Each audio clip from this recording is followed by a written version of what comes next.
Alright, ladies and gents, as ever, my name is Shane, that's Shane's Games, and tonight we're going to be playing again for the Nintendo DS. This won't be our first time playing it, so if you want to see how we got to where we are tonight, or check out some of the games we played in the past, be them obscure, unusual, or nostalgic, feel free to check out my YouTube channel, but for tonight, we'll go ahead and get into the game. Quick recap, this is going to be a weird one, bear with me. So we are playing a FBI agent named Jay, who is the sole survivor of a serial killer's rampage from back when he was a small child. Shane say the thing, before on again, we were playing a FBI agent by the name of Jay. Sole survivor of a serial killer's rampage, serial killer goes by the name of Providence. His parents were killed, he was badly injured, his brother went missing. Don't worry about his brother, I'm sure he'll never come up again. So now he is working with the FBI, and 19 years later, it appears that someone is killing using the same hallmarks of the Providence killer. So we're trying to figure out if it is the serial killer who is never caught to come back, or if it is a copycat with some connection to the original serial killer. Right now, the current thing we're investigating is the person who found the first body in the original serial killings 19 years ago, because part of his testimony doesn't line up. And we're trying to figure out if that means something. All right. And of course my controller doesn't seem to be working.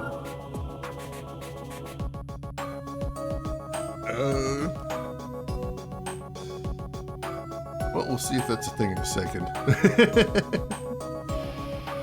Actually, hang on just a second. Let me try this out. Let me go to config.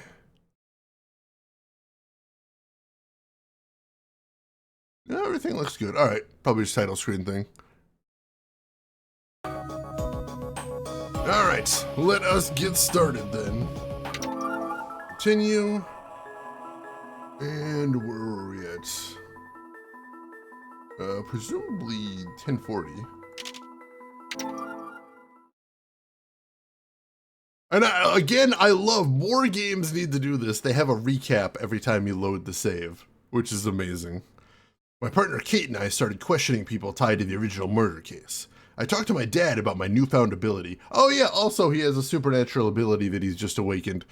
He's able to see the past, but only through his left eye. But if he makes the past and the present line up, he's able to see visions of what happened long ago. Although only if it's murder related for some reason. Very handy for an FBI agent, I suppose. He said it was something I've had since I was a boy. My dad gave me the Eye of Providence that was left when my real father's life was taken. My family was murdered 19 years ago, and I'm the only survivor. We got some info from Hugo, my old friend from college. Apparently the man who found the first murder victim spent $200,000 on his son's surgery. The same amount that the victim's winning lotto ticket was worth.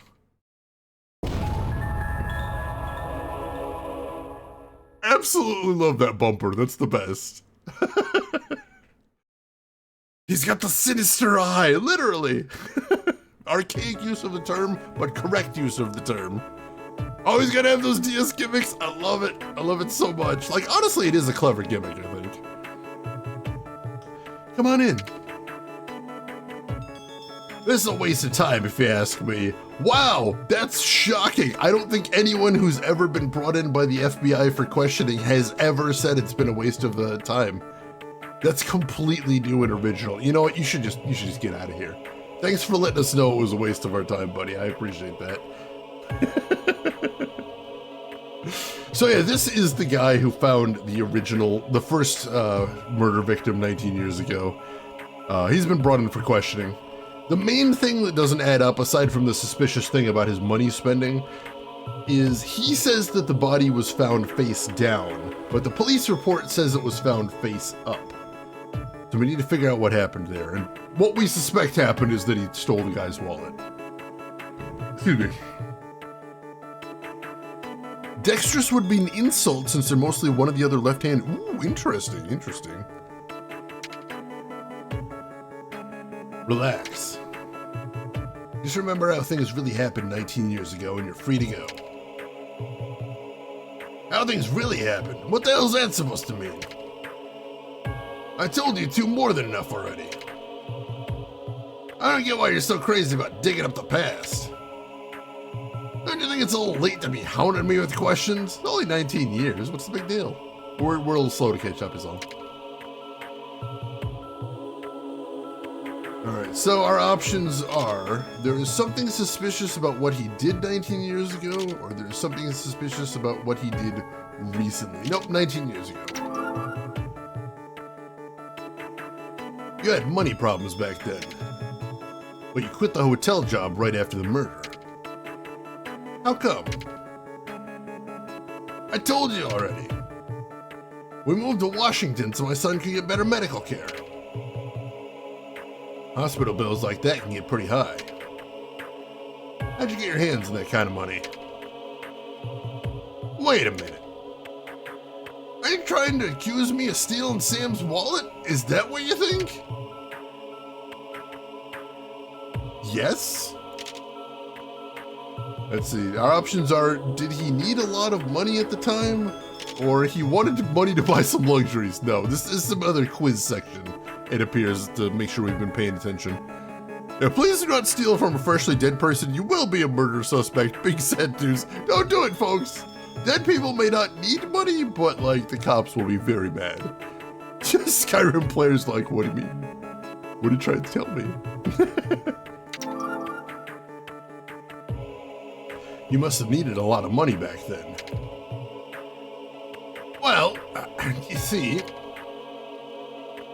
money for your son's surgery must have cost a fortune. I just said that, but now I'm repeating it for emphasis. It did, but I didn't take Sam's wallet. The poor bastard hardly had 2 pennies to rub together. I needed a lot of money fast. That's a good point. You wanted $200,000. What? You needed that $200,000 to get your son the help he needed. And you got your hands on it all right. You just happened to win the lottery. How the hell? Did you buy lotto tickets just like Sam? Yeah, that's, it's kind of funny, you know. First ticket I ever bought, and I win the big one. That's incredibly lucky. But I'm afraid that's not how it went. Hey! That winning ticket wasn't yours. Yeah? Then whose was it, Hotshot? I mean, that lotto ticket you had 19 years ago, it belonged to Sam Coolidge. No way! Come on, you never bought a lotto ticket in your life. Sam Coolidge bought the winning ticket. That ain't true!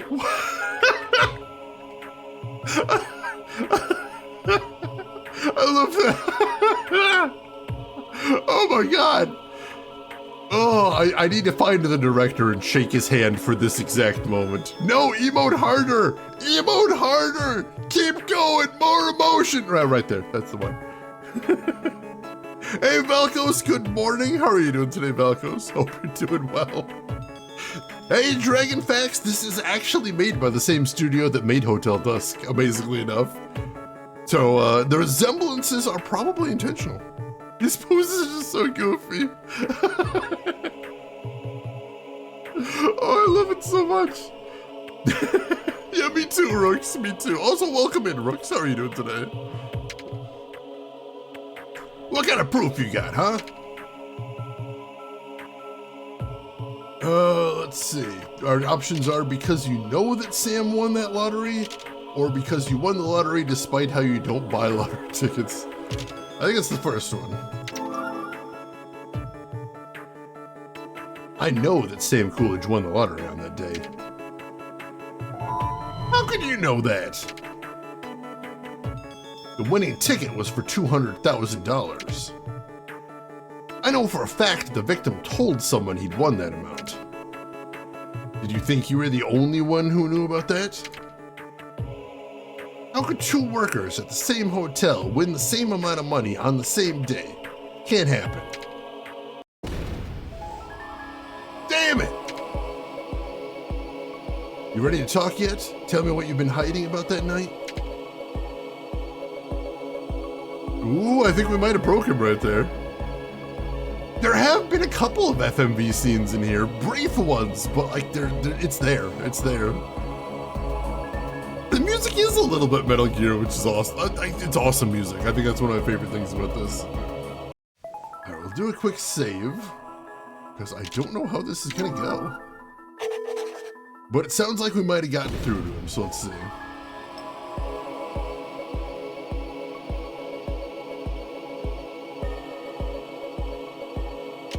I guess we'll just go in order, or do we? I guess we'll go in order. Yeah, we'll try that. I don't see a health bar, so I think we're good. Did you kill Sam Coolidge 19 years ago? I didn't kill him, I swear it. But I moved the body, but that's all I did, honest. Cops knew I had an alibi when the murder happened. They gotta believe me.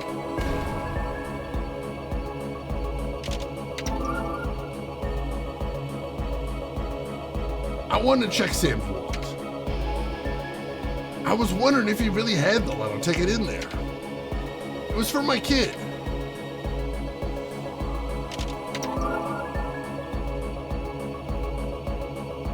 Did you take the lotto ticket out of Sam's wallet? Yeah.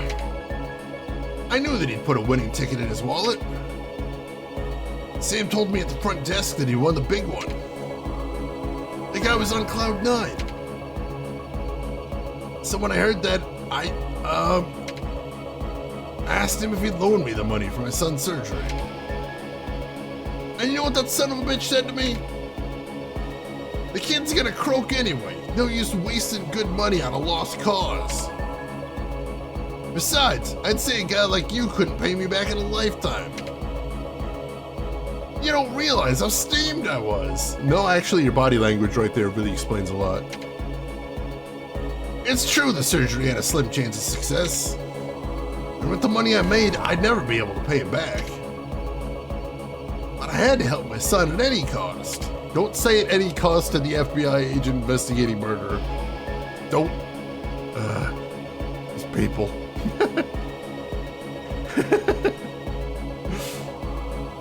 Oh, like, he does look a little bit like Armin Sherman. Yeah, I can see that. I decided I'd beg Sam for that money, no matter how foolish it looked. I went looking for him at our private lounge, which was room 315. But when I got there, he was already dead. I took a good look at the body, and I did something terrible. I sold my soul to the devil.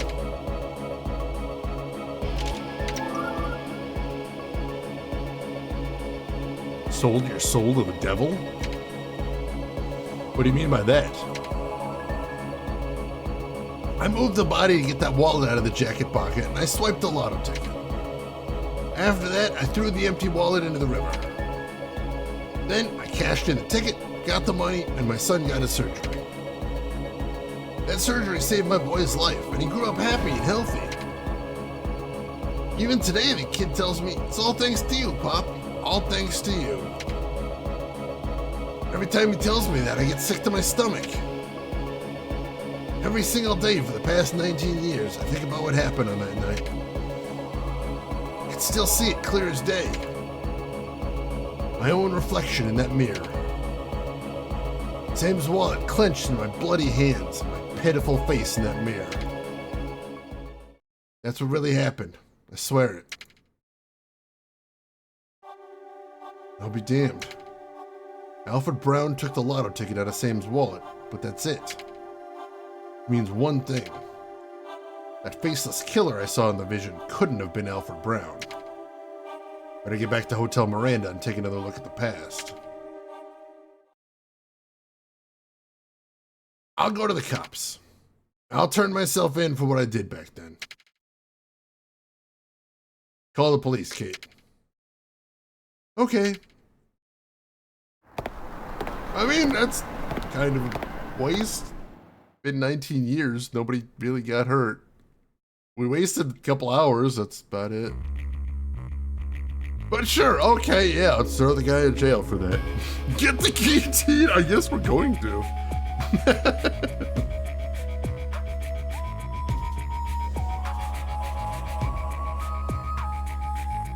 What's the plan, Jay? I'm gonna piece together what I've seen in here and retrace the killer's actions. Something tells me I'll find out what happened after that. Be careful. I will. Wait for me here. Alright, can we talk to her about anything? Need to get something out of this vision of the past. Nope, apparently not. Alright, we'll save again. Over here? Yeah, no statute of limitations, 19 years. All the guy did was lift a wallet off a guy that was already dead. To save his son, too. Make an exception. Alright, not moving apparently. Do I hit vision? Yes. Going to uncover the truth of the past. I'll be waiting right here.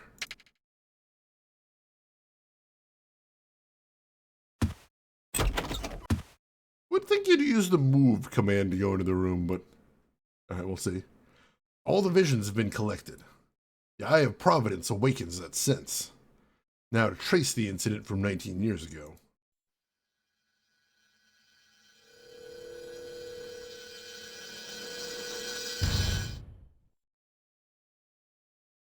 Now the truth will be revealed. Tracing. Touch the pieces in order. Once all the pieces of the vision panel reflect how they were in the past, touch the pieces in the order in which the criminal performed them to replay the past visions. Use this to review what really happened at the scene. Alright, interesting. Let's see, what happened here first? That would have been probably the guy coming to the door, right? Or no, it was this, I think. Yeah, the guy's sitting there drinking.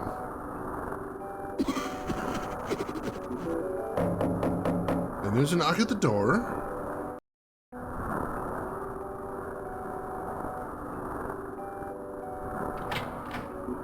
And he goes over to the door and opens it.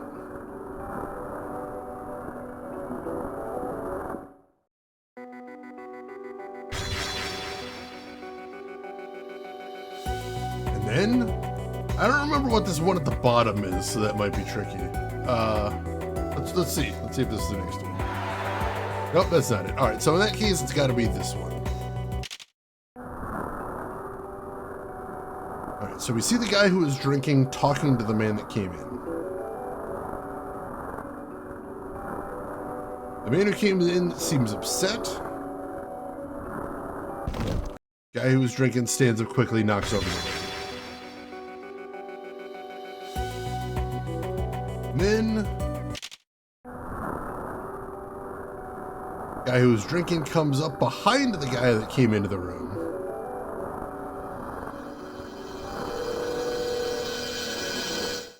Wallops him with a wrench. Hey, follows, welcome in. How are you doing today? And lastly,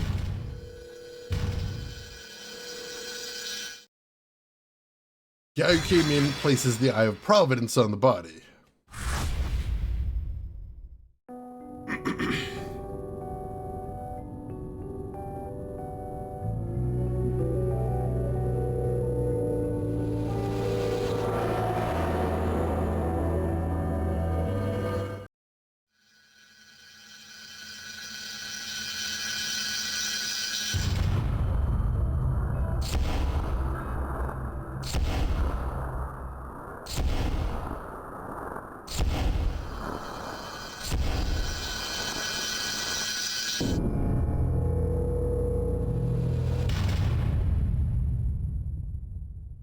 It's way too dramatic for that picture.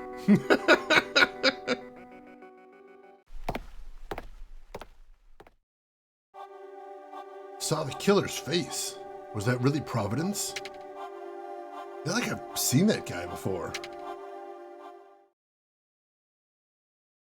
How'd it go? Saw the killer's face. Really? Hey, that's it. What's it? The killer. I remember where I've seen his face before. It's Charles Smith. He was Providence's second victim. Well, that's weird. We'll never stop loving that. Alright, gotta be very hard to arrest a dead guy, but also, we can try. Curiouser and curiouser. Cheat litter serial killer. If you don't kill at least one other person, bad luck will come to you. Scully, I'm onto something. KV Wavy, thank you for the follow. I appreciate that. Welcome in. Alright, so we'll save here. March 9th, 2010, day 4. Dang, you're it. Oh, God. I had another dream about that day 19 years ago. I saw the house going up in flames. I could hardly breathe with all that smoke. I was scared and I cried out. Help, Danny. Please, someone help Danny. But Danny was nowhere to be found, and the house burned to the ground. Then it dawned on me that I was the only one left. And that's when I woke up.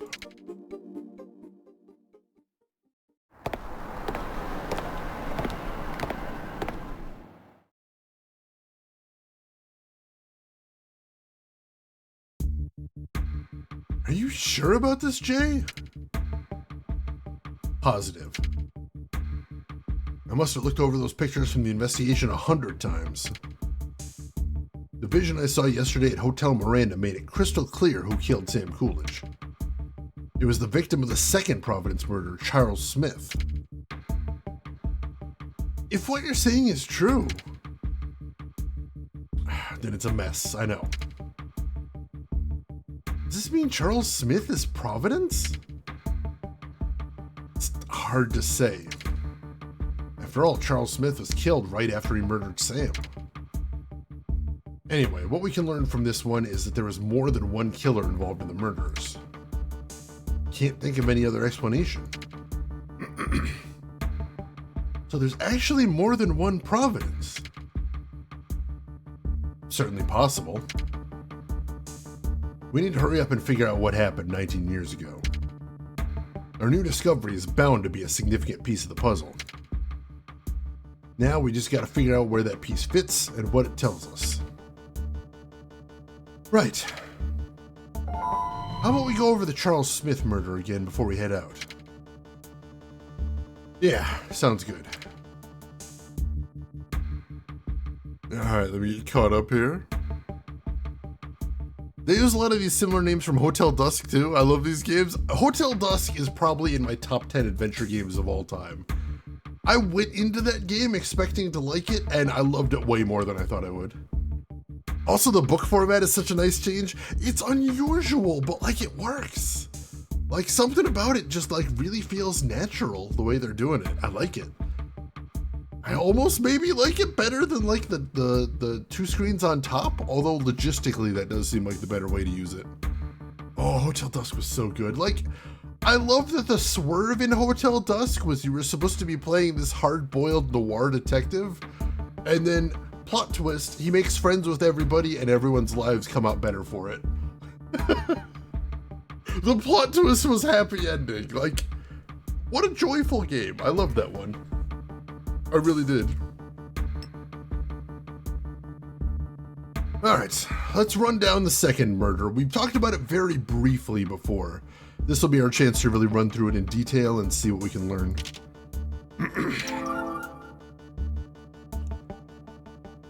Alright, give me a rundown. Oh, we're gonna be rundowns again. Give me a rundown on the Charles Smith murder.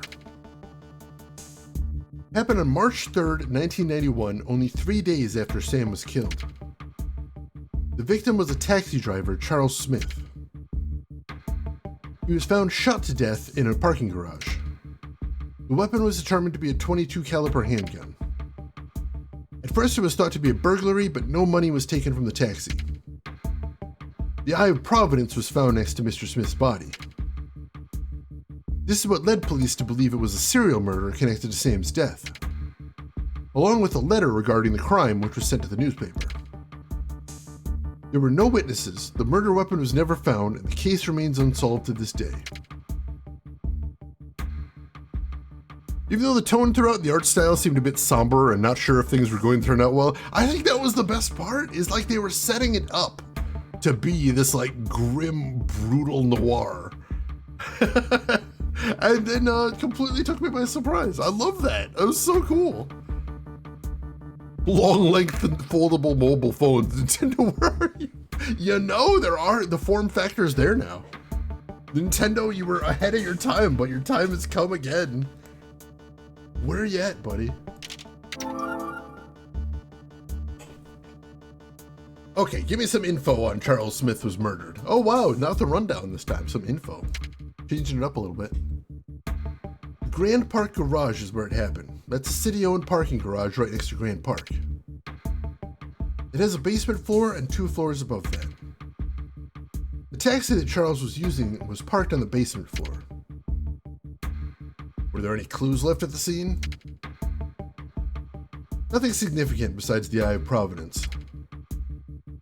There was a cigarette butt found on the ground near the taxi, though. Traces of the victim's saliva were found on it. Oh, and 4 bullet holes were found at the scene. 3 in the wall and 1 in the ceiling near a fluorescent light. In the ceiling? That's unusual. Maybe there was a struggle?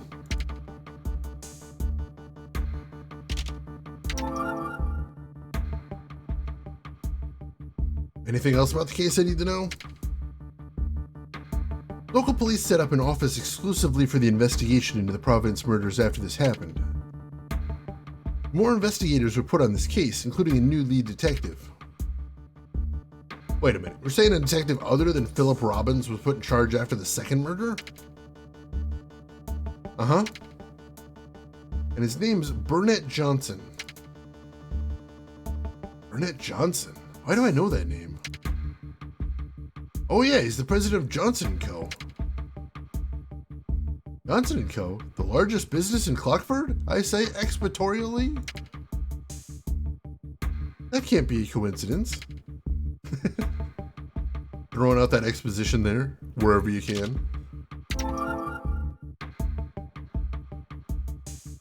What do we know about Charles Smith's family? Back then, he had a house in the suburbs with his mother and daughter. No wife? Apparently not. He was born and raised in Clockford. The file says he's never been out of the city in his life. Wonder if his family still has that house in the burbs. Apparently they do. What's on the agenda today? Well, obviously we gotta reinvestigate the Charles Smith murder. I say we get some more info on Mr. Smith. Did we question his family? Absolutely. Then we ought to ask Philip Robbins whatever he can remember about the case. Sounds good. But before that, we've really got to update Henry on our investigation. Right, almost forgot that I work here and have to do things for my job. Morning, boss. Hey, how's the investigation? We got some new info out of the guy who found Sam Coolidge dead. That'd be Alfred Brown, right? The victim's co-worker? That's right. When Mr. Brown found Sam when Mr. Brown found Sam dead in room 315 of Hotel Miranda, he actually moved the body. Moved it? Did he like to move it? I like to move it. Why was Alfred clammed up about that until now? Because he moved the body to steal Sam's wallet. I'll be damned. Alfred knew there was a lotto ticket worth 200 grand in that wallet. But before calling for help, he lifted the wallet from Sam's corpse. I'll be damned. You got that much out of him? Now that we know Providence didn't steal a wallet, safe to say Providence himself wasn't after the lotto ticket. Basically confirms that it wasn't money he was after. And what could have driven Providence to carry out all those murders? I imagine he was craving infamy or possibly motivated by some sort of grudge? What do you think, Jay?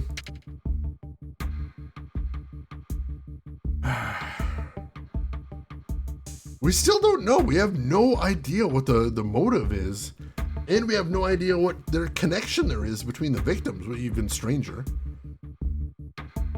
I think he's got a score to settle. I don't know if either of these fit, but I think this one fits better. Considering how he brutally killed so many people, possible that a grudge of some kind was the driving force behind it. That could very well be it. Only Providence knows what really happened. One of these days, we're going to get the truth out of him. Absolutely. To keep this investigation full swing, anyway. You did manage to dig up a significant piece of the puzzle that's been buried all these years. Fortunately, it doesn't tell us anything about the identity of Providence. I wouldn't say that, Jay. In order to clear up what exactly took place back then, gotta put this thing together piece by piece with a clear, thorough investigation. If you can do that, I guarantee you'll find the truth out about Providence. Again, just talking to him like it's his first day on the job. It's very awkward. Yes, sir. We can keep uncovering new pieces of the puzzle like this. I know we'll find out who's behind the Providence murders. That's the spirit. Today we're planning to look into his second crime, the Charles Smith murder. Good. Get out there and find me some evidence. Get me pictures of Spider-Man. Alright, so... let's see, I think we said first we wanted to go check out... first we're going to Charles Smith's home. Then after that, we're going to go visit... I think we can visit the... No, we can't visit the other investigator yet, so we'll just start with Charles Smith's.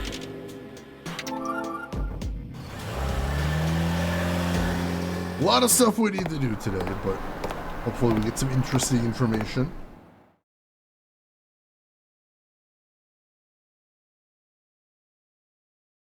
This is where Charles Smith used to live.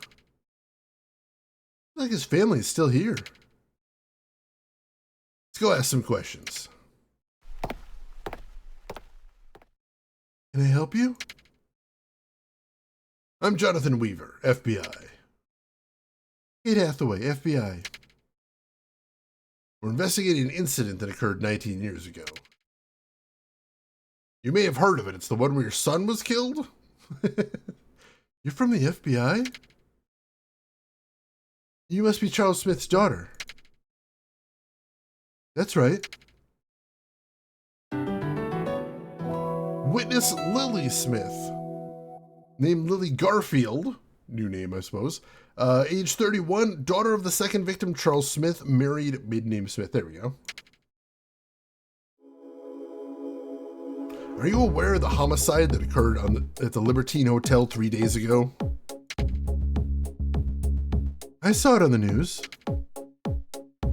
Guess there was an Eye of Providence next to the body? Just like what happened to Dad 19 years ago. Yes, ma'am. Does that mean Providence is back out there again?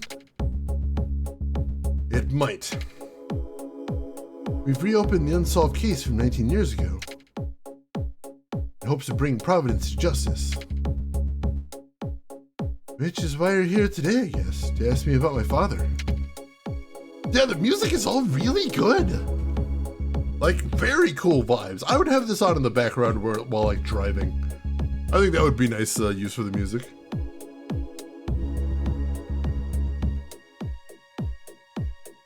I think so far my favorite tune is the title screen song.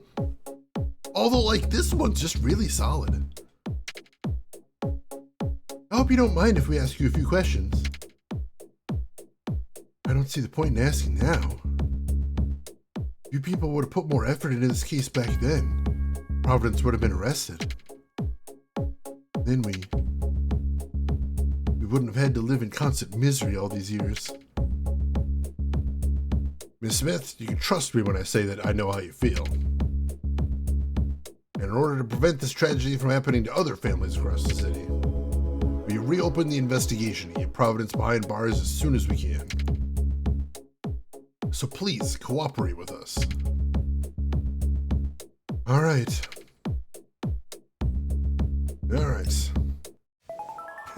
Rook's glad you're enjoying it as well. Go ahead and make another save. And let's get to chatting.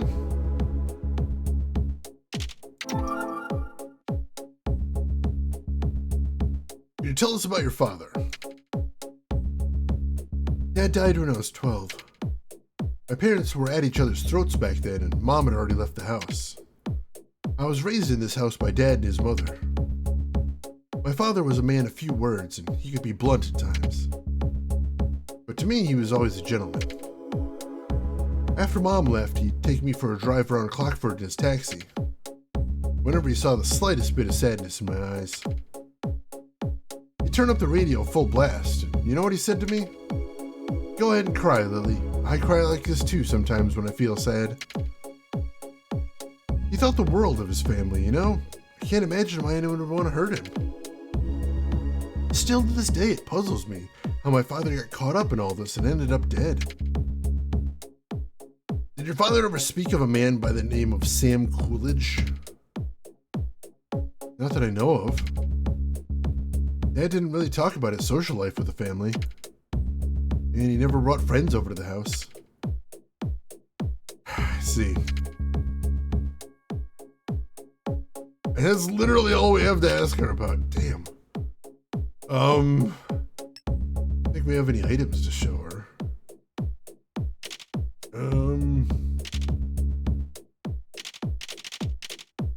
We can show her a picture of Sam Coolidge. What's that? Yeah, she doesn't recognize it. Alright,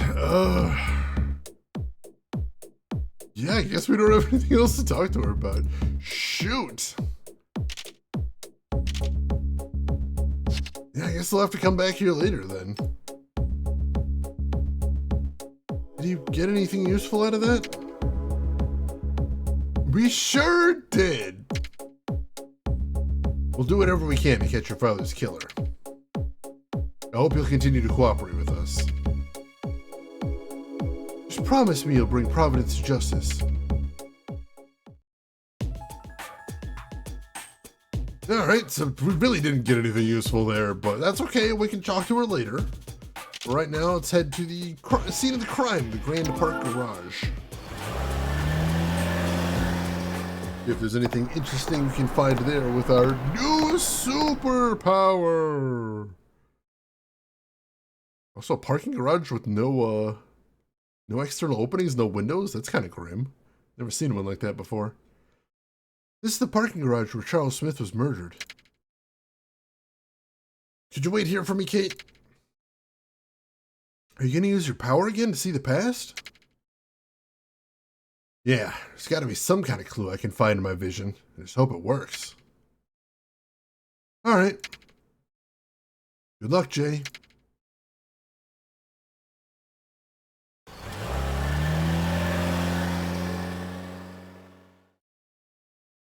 Driving scene in a DS game. That's so weird. I parked my car in the same place as Charles' taxi at the Grand Park Garage. Want to see a vision of the past.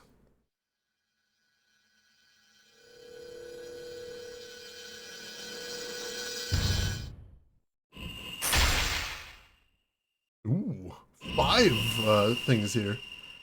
My other sight sees an image of an old car. That Charles' taxi I see in the past? Want to know the truth about the murder of Charles Smith. Alright, let's start looking around, I guess. Alright, I can't turn to the left any further than that. Well, unfortunately. Are we just stuck in the car? Yeah, we're just stuck in the car here. The gear is set in a park. Yeah, but I see something over there. And there we go. Nope, I see the list over there. I don't know how to look at it though. How about the glove box? Nothing strange about the dashboard.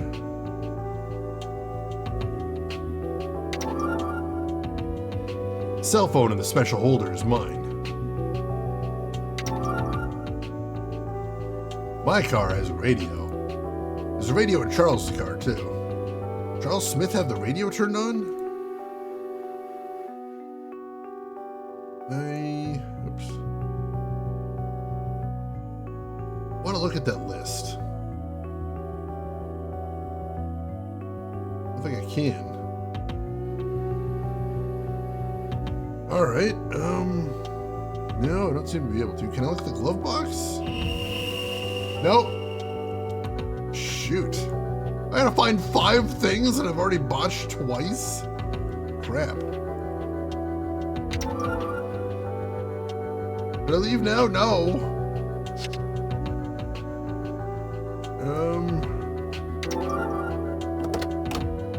Oh, we can get out of the car. That helps.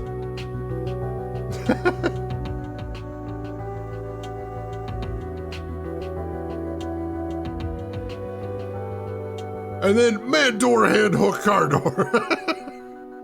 X1011, welcome in. Hope you're doing well today. Guess I'll investigate inside the garage. Charles Smith was murdered in the garage. I'll retrace his movements. All right. Start looking for anything unusual.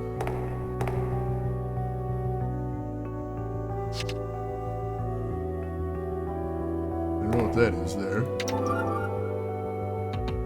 There's a spatula lying around. I don't think that is a spatula. I think that is a, like, ice scraper? Poster on the wall is peeling off. Spatula? Who calls it that? Alright, we got something right here.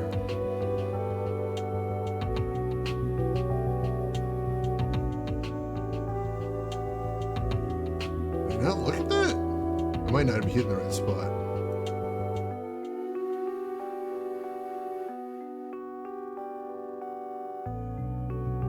Maybe if I look up at the light. There we go. Maybe this. I want to check out the strip light. I need something to stand on. Oh, all right. Can't quite get close enough. We'll keep looking then. Paint scraper could be. Also, Laz, welcome in. How are you doing today? Hope all is well with you. And there's a trash can over here. Looks the same in both times, though. It's a flashy sports car. A little boxy for my taste, though. Good, excellent. What else we got around here? There's an exit door there. The fire hose looks untouched in both. The fire hose installed here. Yeah, it doesn't look like it was messed with in either time.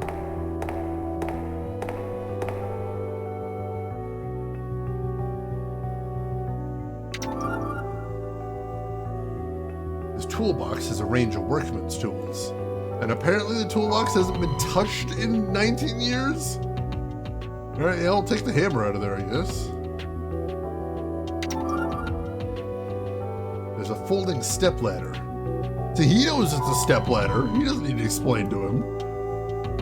Let's see. Sold my first guitar today, shipped it out, got a lot of work done, just got done with my workout, gonna take my pills and lay down. Excellent.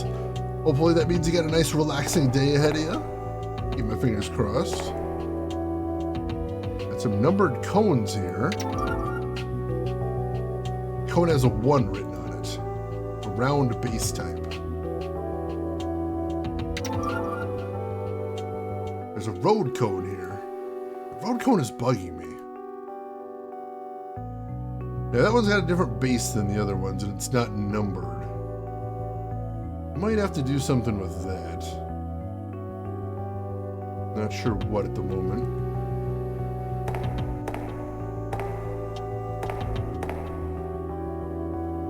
Guess I don't need to investigate any further down here. Alright.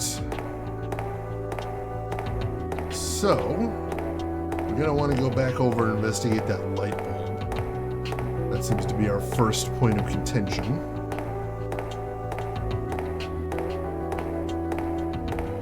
Although I'm thinking now, can I pick up the paint scraper? Spatula used for repairing the wall. Like a spackling knife or something like that? Possibly? Oh, here we go. That's what I'm going to need that for. Safe driving! An old poster. It wasn't here in the past vision. The poster is stuck on more firmly than I thought. Which means we're going to need something to pry it off.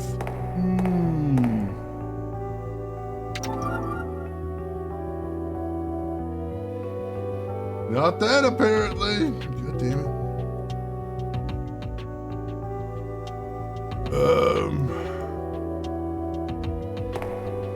Alright, let's see if we can use the ladder here.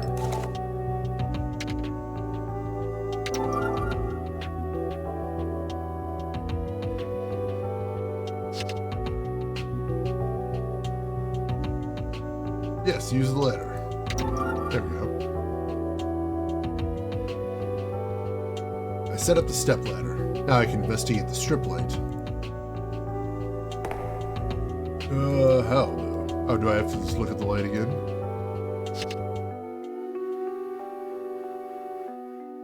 Do I have to go around to the other side? Is that what we're doing here? Possibly? Shoot it! They didn't even give me a gun, I don't think.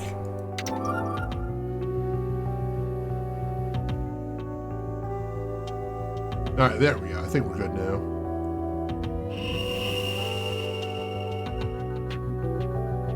I feel something.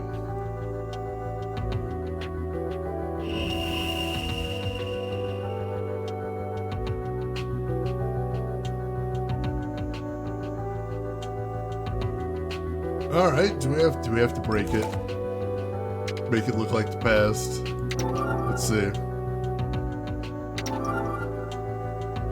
Guess I have to break the strip light?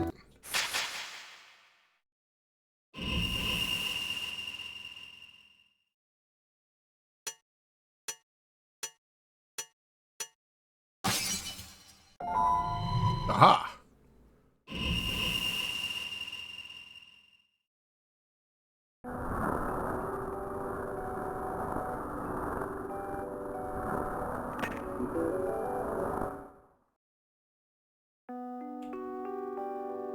I feel like I have to ask the question, why did it take him 5 hits to break a tube light?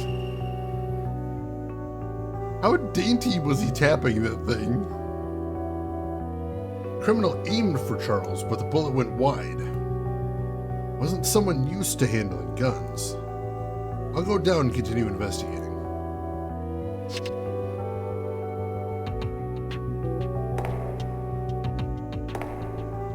Alright, so maybe I have to tap on this first. There we go.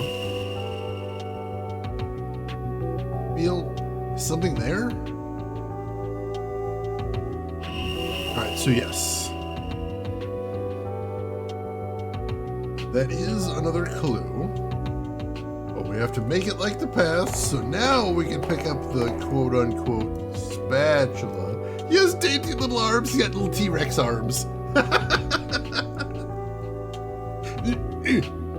Pick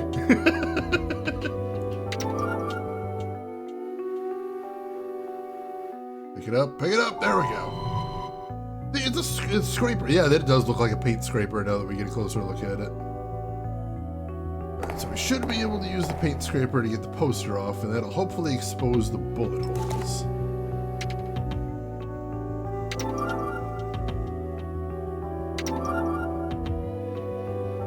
Peel the poster off. Wait, do I actually have to do it?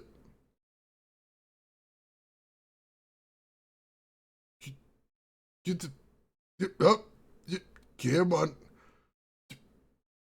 Gonna pull it off nice and slow. Nice and slow. Tap it. Oh God, there we go.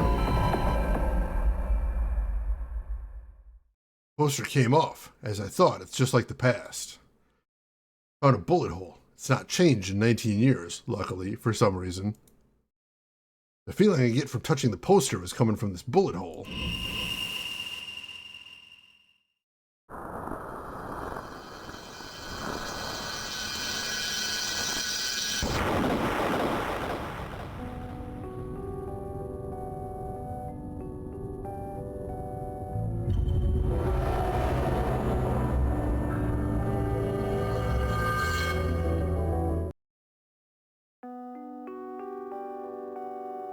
Oh, I get it. So that's it.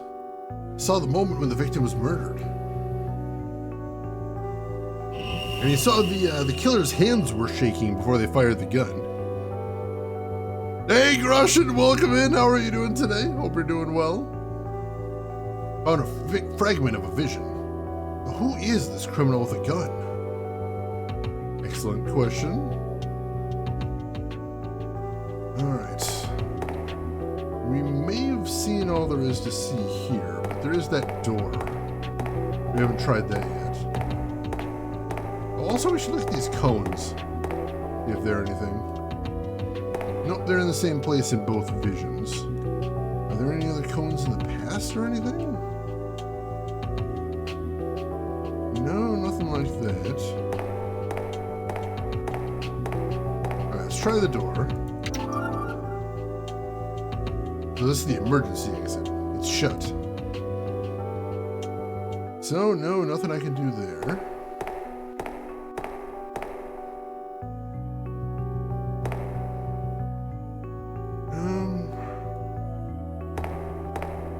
I mean, the ladder's there in the past, but the cones aren't. I feel like that's probably significant. I'm gonna try, though.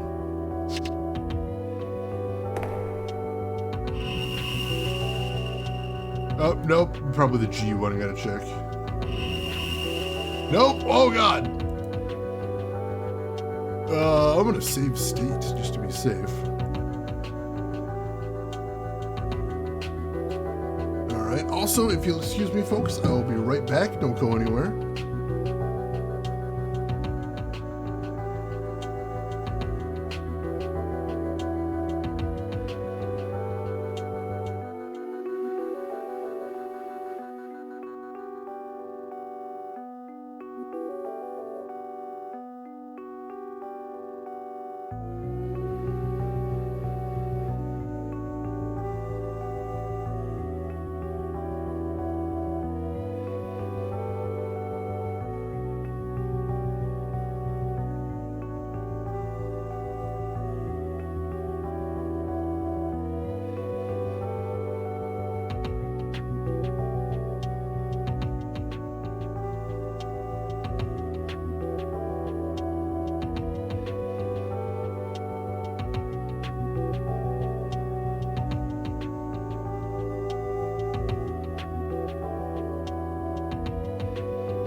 Sorry about that, folks. We are back.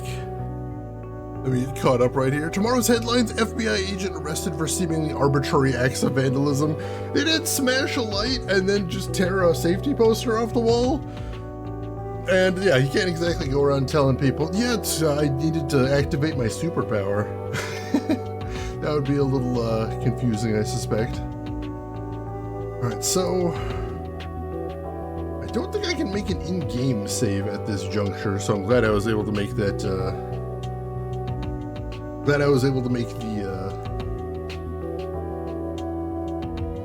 the save state, at least, if it comes down to it. Alright, so we mentioned the bases of the cones. Are the bases of the cones over here the same? Didn't check that, I suppose. Thank you, Nano, I appreciate that. Yeah, they're both square base cones in both visions. Alright, so nothing new there. What else? What else? We've only found 2 of 5 clues. So there must be more here. But what is the question?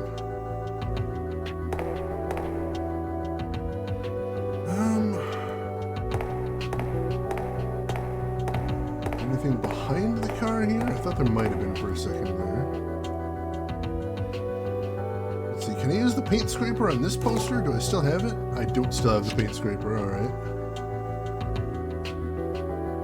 Discarded it instantly. Tragically. I don't see anything over here.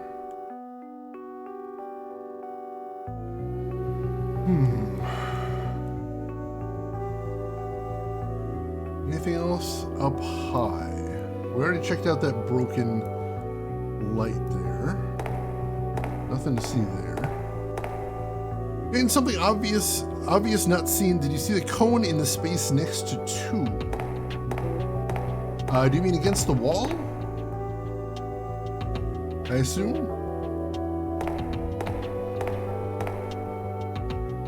Oh, there is a cone here. Hello.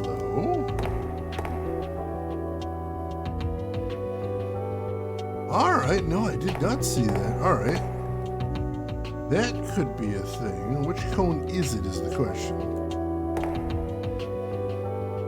So I can't see the number, but like, I mean, sequence would be obvious, so it's probably the square base number 1, I assume?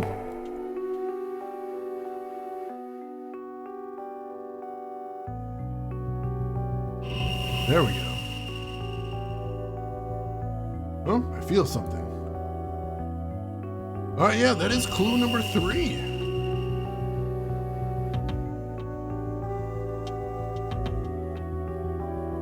Alright, so let's go grab the square base number 1 cone. Thank you very much, Nano.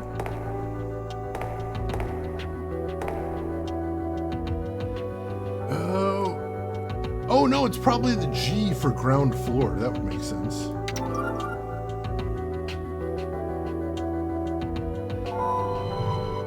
Alright.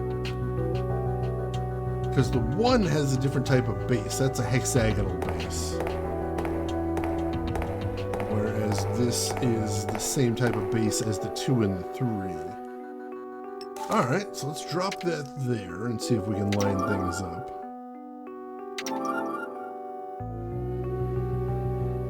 There we go.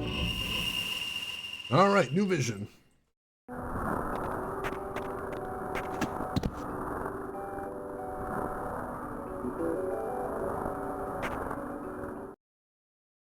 That's weird. That looked like the killer running. It's a woman. A woman tripped on the cone and fell. That coat made it look like the person who fired the gun, didn't it? G for games, Shane's parking space? I mean, if they want to reserve a parking space for me, that'd be super cool. Was it the criminal? She seemed to be in a real panic.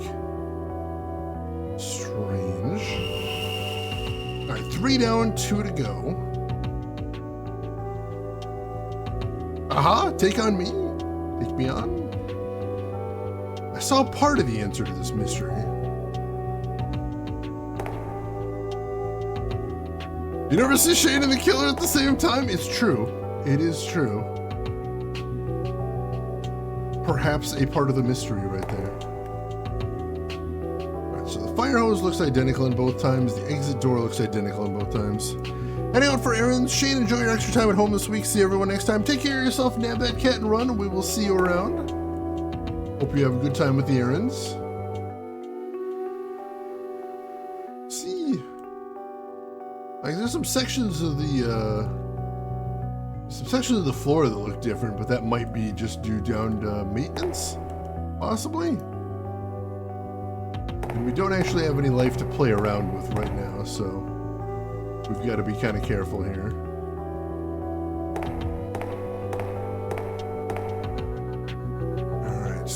Is there anything else to see? So we can't go up the ramp.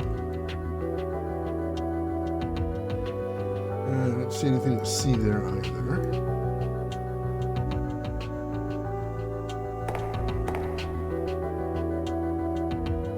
Got the toolbox in both times. We already get the stuff with the cones.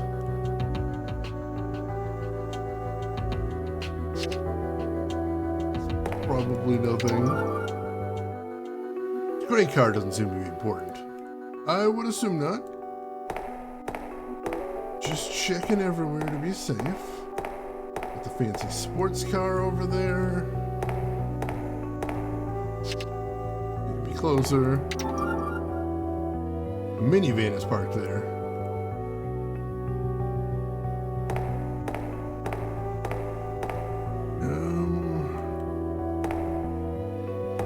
I'm gonna make a save state real quick and then I'm gonna inspect the cars. That might kill me here. Let's see. Oh, we can just get in like that.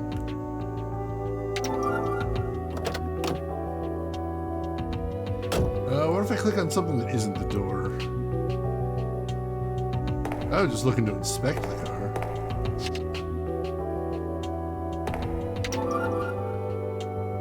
That's the car I came here in. A taxi from 19 years ago was parked here. Right, taxis have to use ads on the roof. Oh, ads on the roof. Alright, so I need to find some way. Alright, so let me inspect it first. That might be the thing we need to do. Oh, my body won't move. Everything's going dark. I can't take any more.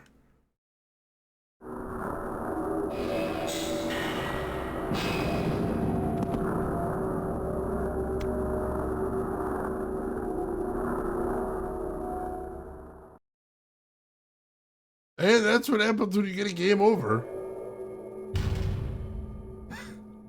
Well.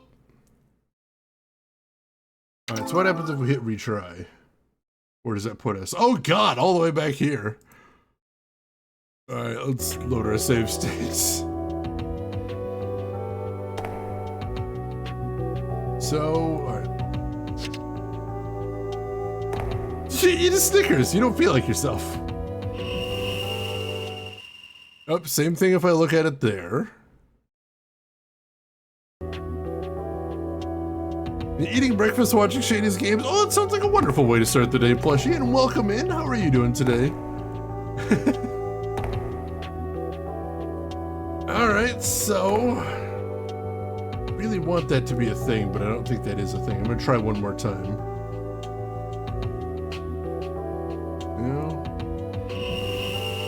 No, that just kills me. Alright, so it doesn't seem to be a thing. Alright.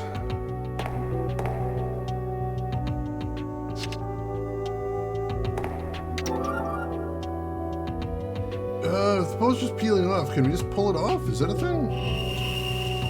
That kills me. I think we might have tried that already. I'm not sure. Was half expecting a scanner stuff on Nintendo DS. I don't think they would let them get away with it, unfortunately.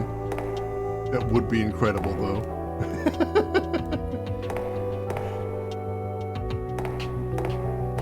Oh, they said there was a cigarette found near the car, right? Can I find that?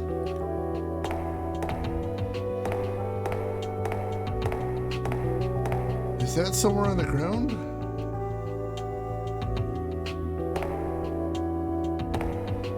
I don't see it actually near the car. Near might be relative in this context, though. Over by the trash can? There's a garbage can left here. Can I try that? Nope, garbage isn't the thing. Alright. I do remember that was another aspect of the case, they said, is the only other piece of evidence was a cigarette found on the ground. They just said it was near the car.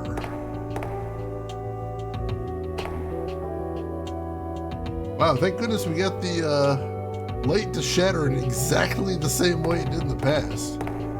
That seems pretty fortunate, if you ask me. Alright, cigarettes. Cigarette on the ground somewhere. And over there.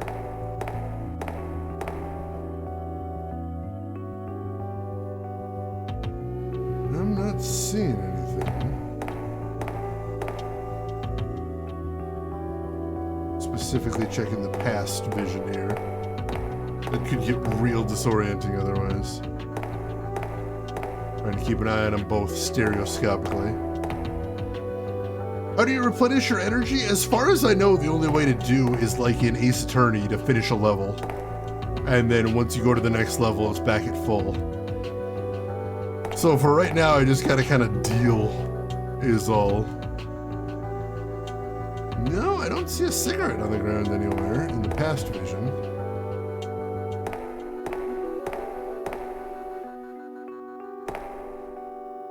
Yeah, nope, not seeing one. Alright,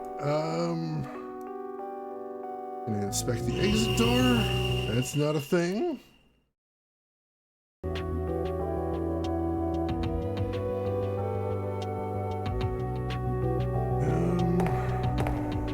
So I gotta find two more things, and I feel like we're running out of stuff to look at. I'll check the fire hose. We already inspected it. That's not anything.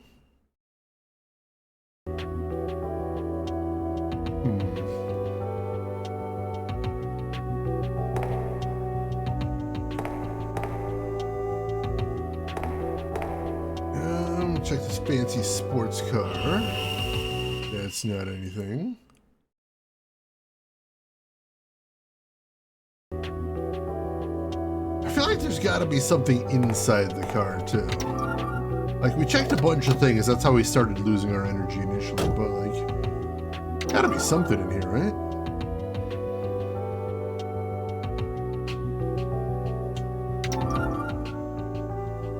It's the rear mirror. Nothing particularly suspicious about it. Oh, did I check the visors? Can't check the visors. That would have been a good spot to stash something.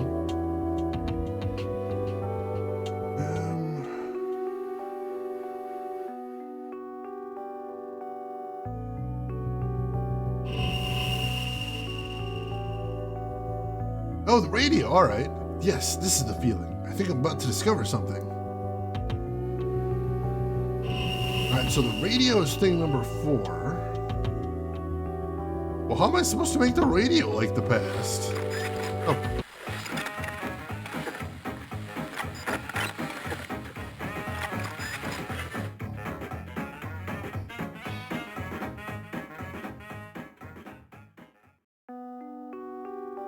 That was a request from Mr. Charles Smith.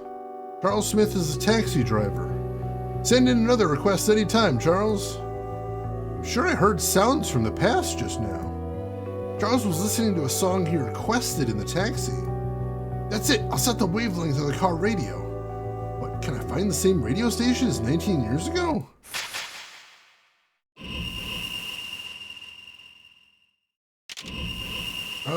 Oh, it was the one on top of the car.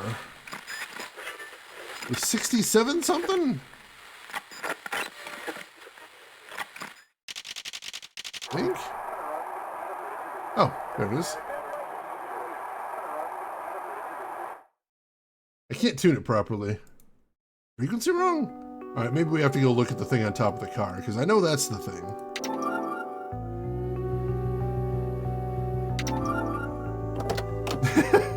Not quite the jams I was looking for, but kind of a jam. Alright. 67.4 clock jam.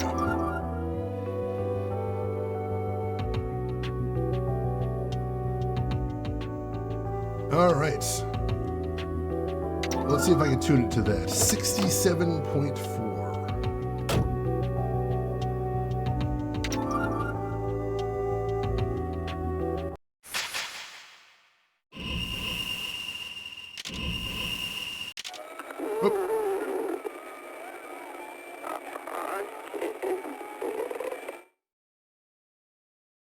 Is that the voice of a ghost? Or the ghost of a voice? It was a little creepy though. 67.4.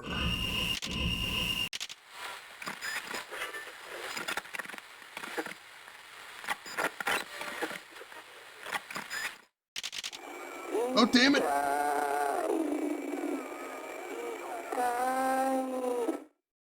No, this isn't the frequency. I'm an FBI agent. I'm not trying to exorcise a ghost.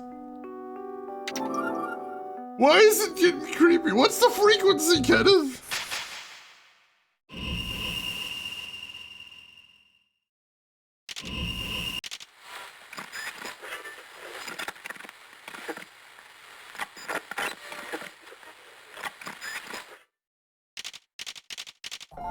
There we go.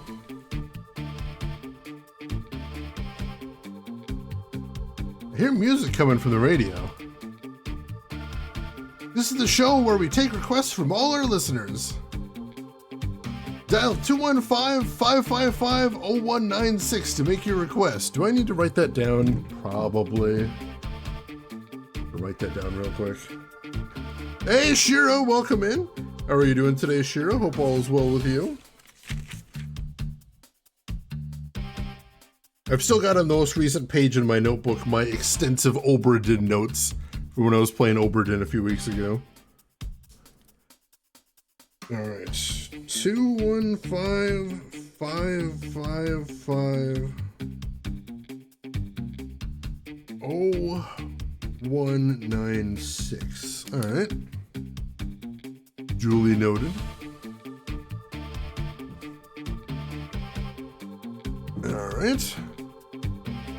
Grab my controller again. Oops. There we go. The radio station with the same wavelength as 19 years ago still exists. The station seems to specialize in requests. Song I heard from the past when I touched the radio and got a premonition.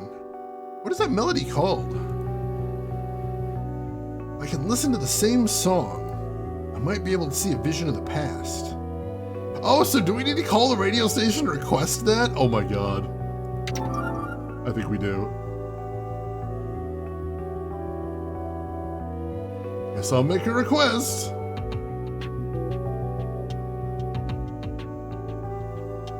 Oh, it's out of range. Basement here doesn't get good reception.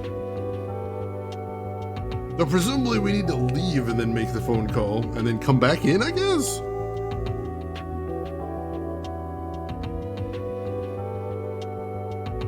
Alright, so we'll do that last, I suppose. I'm gonna make a new save state.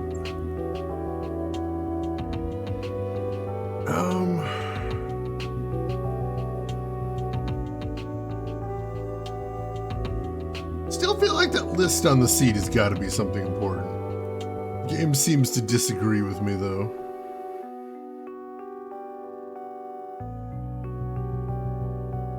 Yeah, some of the click puzzles are a little convoluted, it feels like.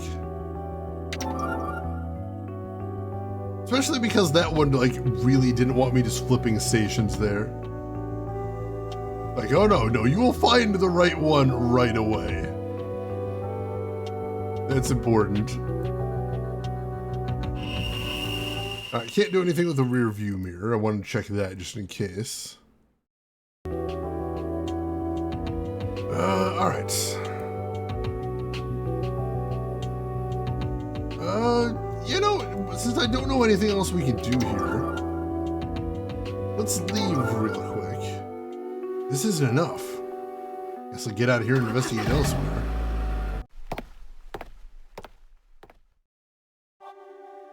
Something's missing. We need more info. Did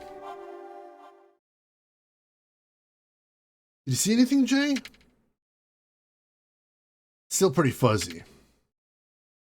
But I know that car radio has some significance. Car radio? Yeah, if I could just figure out what was playing on that radio when the crime occurred. Let's go ask some questions, Kate. We need more info on this case. Oh yeah, we can't request the song unless we know what song it is, I suppose. That makes sense. And I will tell you, if you call into a radio station and say, hey, can you tell me what was requested by this guy at this exact time 19 years ago? They will hang up on you. There's more. I found out which radio station Charles Smith was listening to, and they have a request line.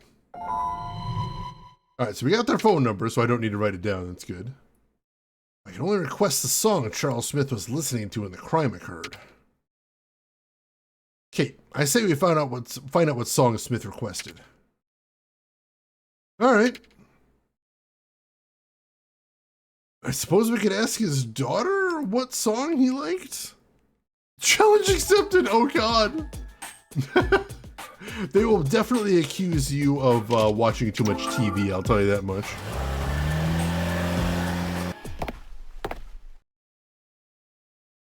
Wonder if Lily Smith is home. It'd be nice if she'd open up a little. Yeah, even if she was a kid back then, her information could be vital.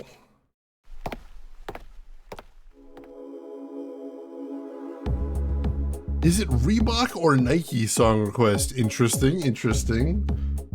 There was a there was one particular week after, I think it was Guitar Hero 2 came out in Chicago, where completely unrelated, they were doing a event on the radio station I listened to down here, where at the top of every hour, they would take a song request and they would play it right away.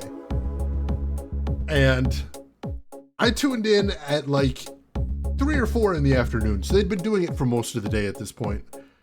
And the two DJs were talking, and the one's like, all right, time to do another song request. And the other guy's like, I don't wanna.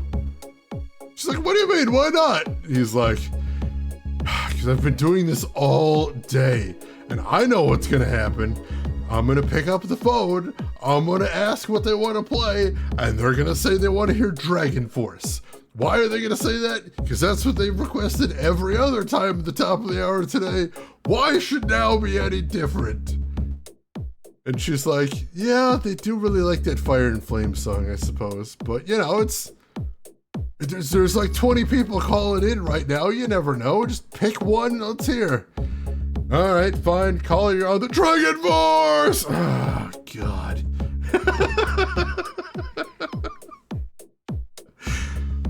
I think if you were around at that time, you remember, for a while, that was the only song. But that poor DJ sounded so tired. Did you find out anything new? Nothing yet, ma'am. We've been running a thorough check of the crime scene. I need to ask you something. Alright, thank you, Falls. I appreciate that. I'll check that out after the stream. Let's see. Lost, I'm slightly mortified to admit that as a kid I called it into a radio to request Olivia Newton-John's physical for my birthday. Was she an Olivia Newton-John fan? Or did you just think that would be a good fit? I'm curious now.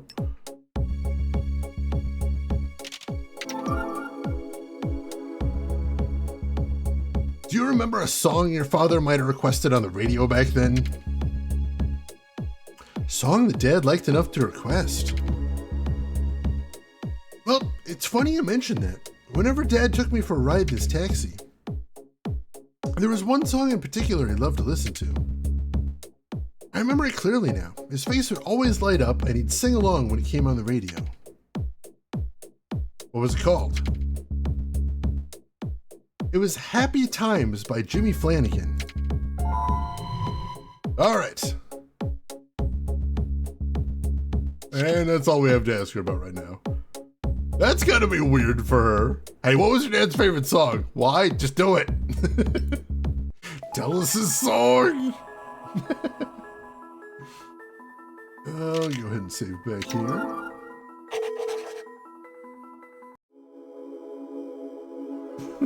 Poor DJ. Alright, let's see if we can call the radio station right now. I don't know if we need to do it right in front of it, or we'll see. Oh, your mom did aerobics. That is like top tier aerobics song right there. So I don't feel like you're off base.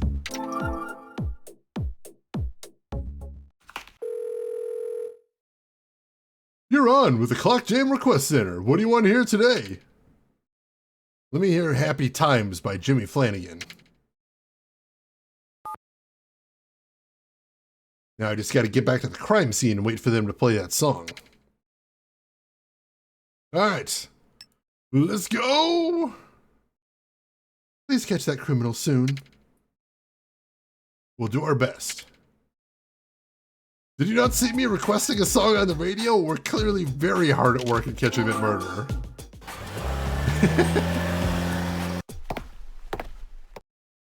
Oh, gotcha, Falls. Gotcha. You're gonna go view the past again, aren't you? Yeah, I requested a song I heard played on the taxi's radio back then. You think that'll give us an idea of what happened? Most likely. All right. Hope you find something.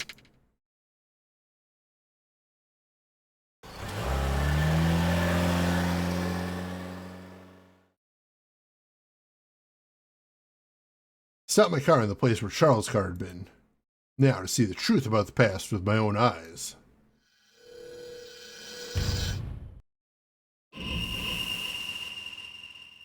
Alright. Still got the same amount of energy, unfortunately. And now on to the next request. The song is Happy Times by Jimmy Flanagan. Song I requested.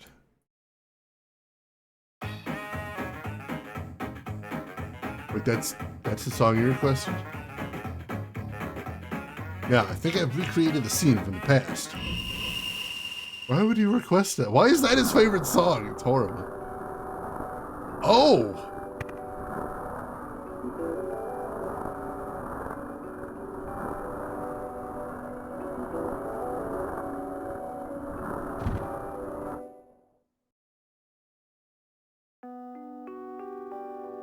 Interesting. Yeah, that's kind of a game changer right there.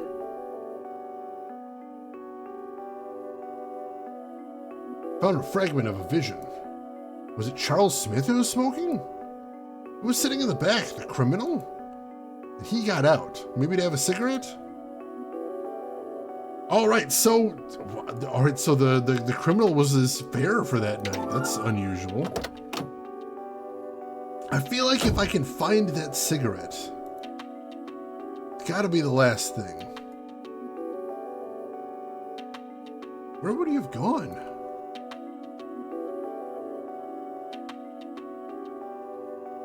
We've still got one last thing to find. I think that's it. I already tried the trash can, so that's not it.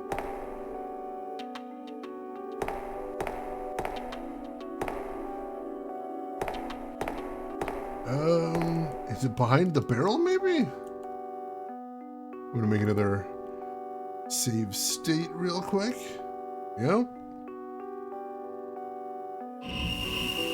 That's not it.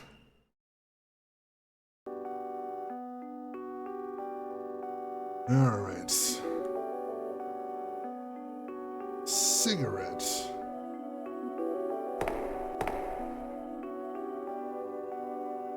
It looked like he had a wicked dent in his car. I don't think he does, though. I might be barking up the wrong tree, though. Oh no, he went over to the corner, right? Because that's where he was when the attack happened, so maybe the cigarette's over here.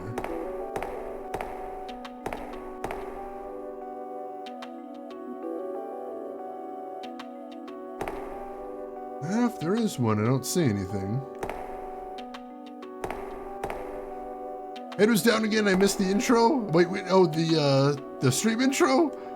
Oh no, well at least it's saved in the VOD. And welcome in, Kissa, how are you doing today? Hope you are doing well, glad to have you with us. I don't see it, I'm gonna grab a hint real quick. Make sure I'm not completely looking in the wrong place here. Let's see, we did the interrogation. We're at the crime scene. Let's see, we did the radio.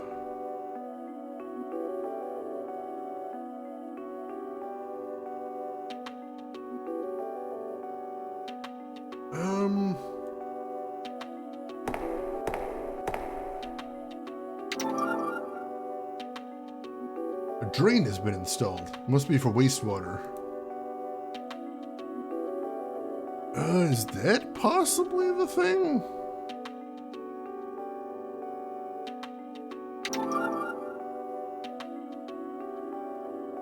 Right, those are just normal drain covers. It's a manhole. Oh wait, no, is there a cigarette on there? Yes! There's a cigarette on there in the past. Alright, that I didn't see. There it is. So it was close to the car at least. Since I'm on my computer instead of TV, I can catch up on the intro while still watching live. Excellent. I hope you enjoy the soundtrack there. Alright, so we'll make another save state here. And then we'll check this out. Oh, you did mention it earlier. I'm sorry. I must have missed that there.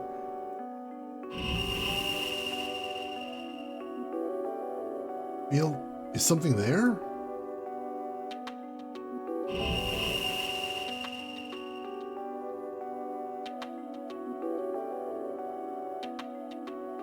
I can see a cigarette butt in the past vision. Alright, so how do I get one in the present to put down there is the question, I suppose.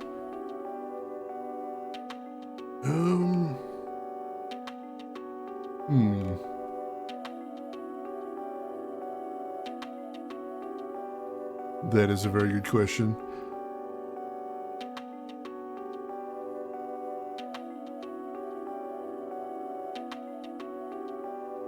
Alright, looks like that's something we can't do yet. We're gonna have to come back later. I believe anyway. Yeah, it looks like that's something we can't do at the moment. Alright, so let's go ahead and take off here then. And we will go somewhere else. Smoke him if you got him. I don't got him. I cannot smoke him. I don't got... I have nothing to smoke. Tragic, really. Alright. This isn't enough.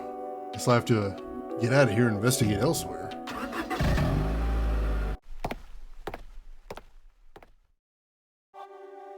Something's missing. We need more info. You see anything, Jay? Or we heard most of this before. Hey, I need a cigarette. Wow, you are stressed. Or are you talking about the cigarette butt on the garage floor back then? I need to get a hold of the cigarette Charles was smoking. Oh, we don't just have to put any cigarette there. We have to put literally the exact same cigarette he was using for some reason. I think that would clear up a part of my vision. All right. Let's go look into it then. I suppose if it was anywhere, it would probably be at the forensics lab, maybe? I mean, they would have looked at it before. We don't exactly have police archives, so that seems like the next best thing.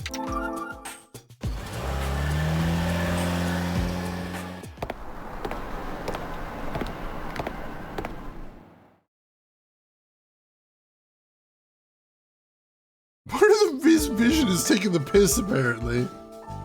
Okay, I think I can see the killer's face, but I need you to give me $30 first. Small bills, please.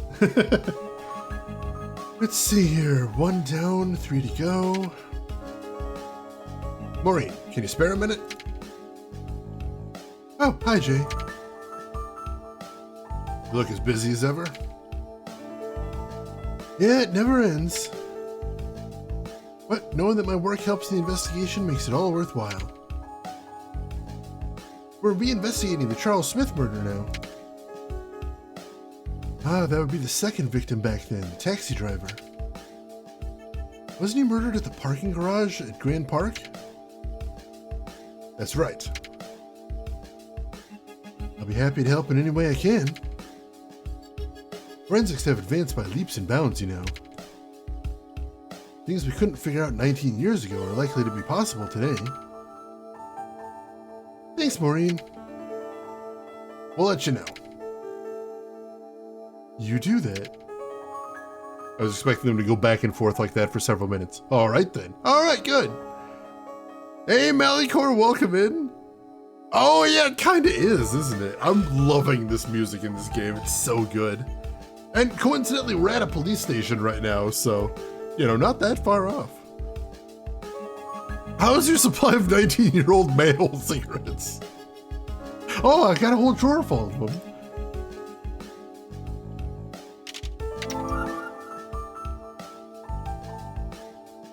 You have anything on Providence's second victim, Charles Smith?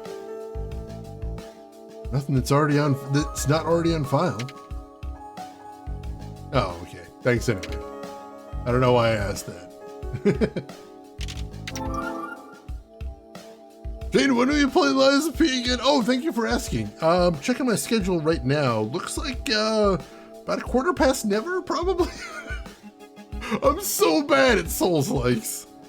I've never gotten very far in any of the ones I've played. Lies of Shane. I've tried a couple times. I've done very badly in them. I've decided they're probably just not for me, unfortunately. How's it going with you? Well, you were playing the DLC last time I heard, I think. Or you were getting ready for the DLC. Tell me which brand of cigarette Charles Smith was smoking back then. That's an easy one. It was Maxwell. Maureen, can you do us a huge favor and let us borrow that cigarette butt? Want me to hand over evidence? I'm afraid I can't do that. What do you want a cigarette butt for anyway? Fortunately, it's a trade secret I can't share with you. Oh, 2 lower difficulties. That's nice at least. Might be worth checking out then. Finished the day before yesterday and I love the story they picked and how they presented it. Awesome. Good sign for things to come, I'd say. What are you up to, Jay? Maureen, we really need that cigarette butt to move the investigation forward. I guarantee it would uncover an important fact from 19 years ago. Please help us. Well, if you put it that way, I suppose I can pull a few strings. Thanks. Here it is, the infamous 19-year-old cigarette butt. Really appreciate this. Alright. Still not sure why we needed that exact one, but we got it now. Just some casual psychometry you wouldn't understand. Hair toss. We better get going now, Maureen. Okay, don't be a stranger. By that I mean stop being strange. Alright, back to the garage. And we should be able to get the final clue now. Alright, so we heard that. He's taking the cigarette butt with him. If we find something. Retro Lizzie, thank you for the follow. I appreciate that. Welcome in. Alright, luckily we don't need to go too far this time.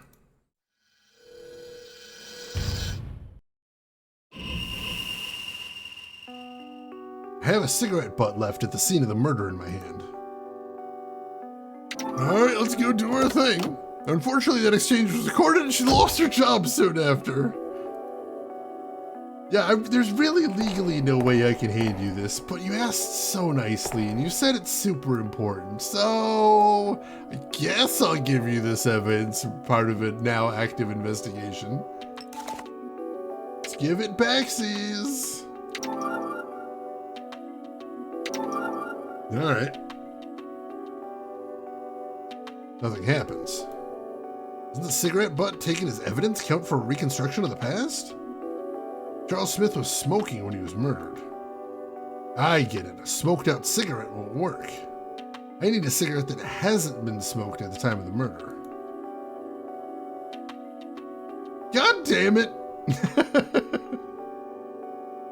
All that work for literally nothing? Ugh.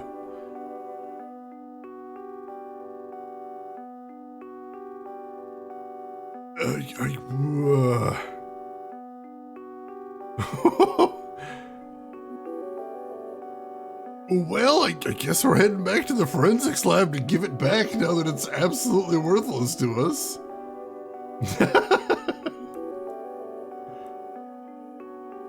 Hey guys, now that you've taken out this evidence out of the lab and completely destroyed the chain of custody, did you solve the murder? No.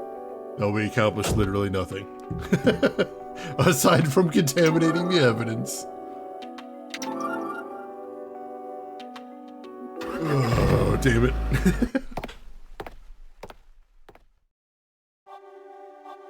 Yeah, something's missing. I know.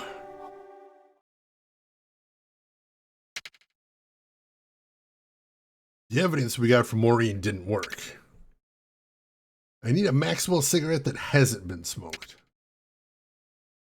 But they don't make Maxwells anymore, right? How are we supposed to get any? I don't know. Let's get this evidence back to Maureen first. Yeah, we may as well do that.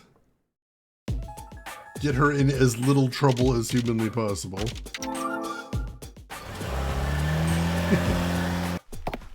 Sorry, Maureen. Thanks, Maureen. We came to bring back the evidence. Hope you took good care of it. Let me see. We kept it inside the plastic bag, so it's fine. Go ahead and show her, Jay. Right. Are they literally going to make me show her the item? Sure. Let's drag this out a little bit. Well, did the cigarette butt come in handy? We were so sure it would, but it didn't pan out. That's a shame. We're gonna need a Maxwell that hasn't been smoked. Let's go see what we can find out about Maxwell cigarettes. Can we talk to her about those? We can.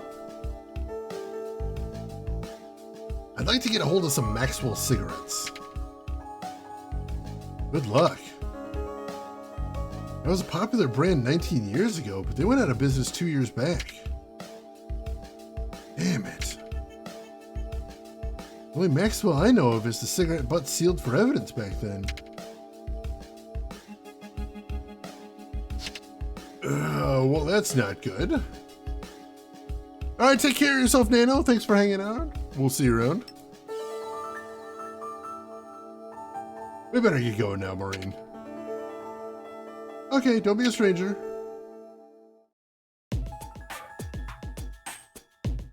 Okay, where do we go next, I guess? You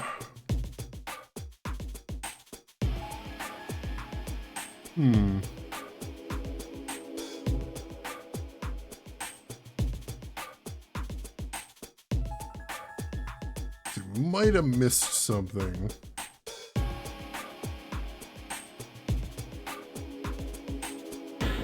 Yeah, I'm checking the hint page right now. We might have missed something. Let me make sure. Let me make sure we've done everything we need to do up to this point. I think we have, though. But we got all the clues in the garage as far as I can tell.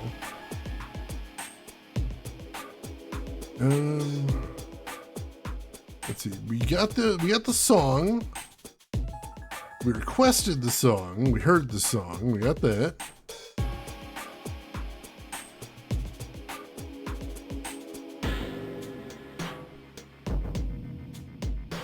So we did those.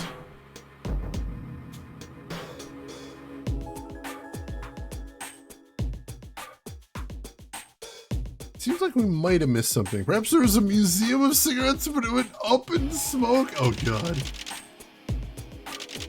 All right. Yeah, we might have missed something. Hang on.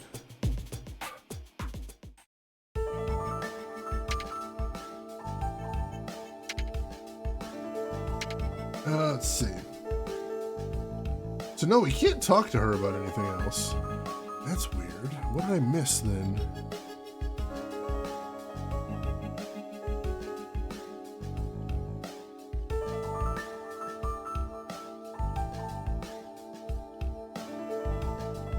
Very weird. All right, so let's try this. Let's go talk to his daughter. Maybe she knows something about cigarettes. Seems like a long shot, but I'm not sure what else to do here. Charles Smith's home.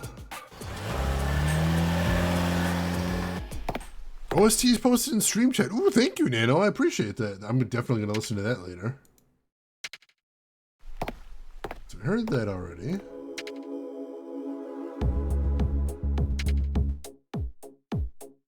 Alright, so we can talk to her. There we go. We can ask her about the cigarettes. Do Maxwell cigarettes ring a bell? No, I'm afraid they don't. Well, immediately botched. Damn it.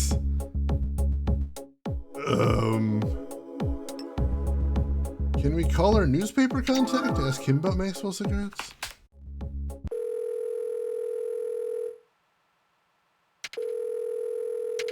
Oh, we just got his voicemail. Nope. Oh yeah, Dad was a doomsday prepper. He stocked years worth of Maxwell's in his pants. You know, possible she like kept his drawer like it was for sentimental reasons. Maybe. Oh, damn it. All right. Where do we go to ask about cigarettes?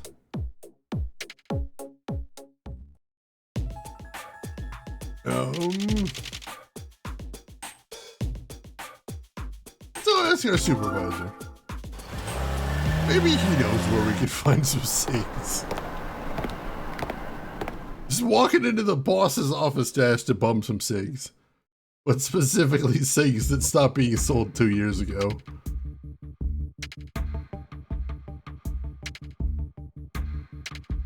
Let's see what we got here.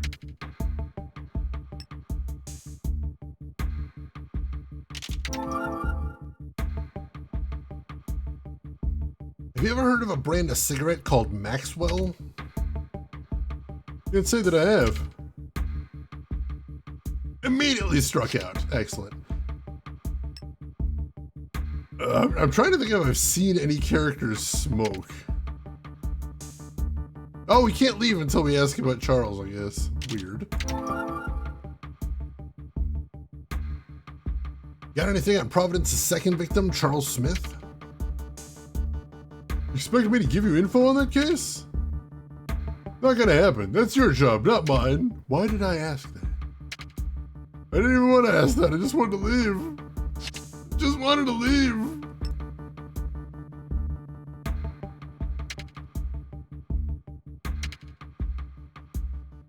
Good investigator checks the crime scene at least 100 times. So what are you doing in my office? Alright. We'll get back out in the field. Alright, Lily, make sure you don't leave the house for the rest of the day, as I'll probably drop by like 12 more times to ask one more question. Do you remember the game Contradiction Spot the Liar? That was basically it. Except all the people that we were questioning lived on the same block, so we're just walking from house to house all day long. Being like, do you know what paprika is? If I were to do this, would this mean something to you? No, I'll leave again. I'll be back in 5 minutes, though. Yeah, Jake's knocking on the window every hour. Do you know how to grow things in your garden? No, I'll be right back. I'm just asking everyone in town these questions over and over again. Oh, God. Maybe Alfred Brown knows about cigarettes. God, I don't know.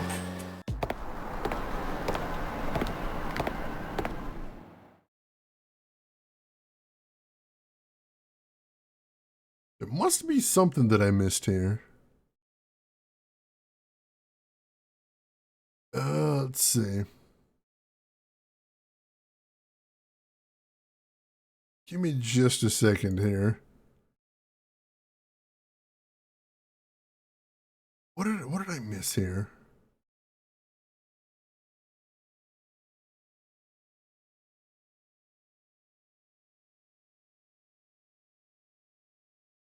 Very weird. Let me try this real quick.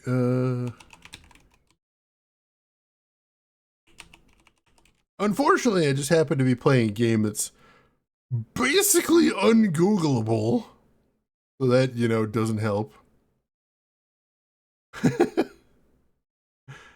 Unfortunately.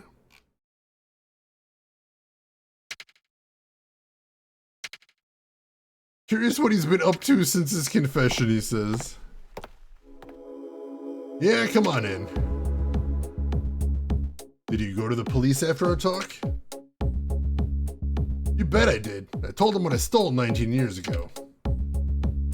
But they said it didn't matter. The statute of limitations already expired. Oh, there we go. Oh, yeah? What's the statute of limitations? As an FBI agent, I don't know these things. But just because I wasn't charged don't mean I'm off the hook, at least in my mind. Now Sam's dead. I want to apologize to his relatives. I asked cops where I could find him, but they didn't know. You gonna tell your son about the lotto ticket? I already did. Really? What did he say? He was very shocked, and he shed some tears. Both of us cried. And you know what he said to me? Come to my house, Pop. I want you to live with me. Wow. Thanks to you two, I was able to talk to my son. You uncover my 19-year-old lie, and I was able to confess to my boy because of it. From now on, I'm willing to cooperate in any way I can. Ask me anything you want to know, and I'll answer to the best of my ability. Thank you. Hey, Geek Boy, welcome in. How are you doing today? This guy's suspiciously remorseful. I mean, like, we basically cornered him. And apparently he felt bad about it the whole time. Whenever I play Dr. Decker and have to get info from one patient to ask someone else a question, I imagine all the patients are having a session at once. Not just sprinting from room to room. That seems like an inconvenient way to do a job. Yeah, I mean, the guy that played Jenks has been in a couple games. He's been in most of the DeVecchi games, I think.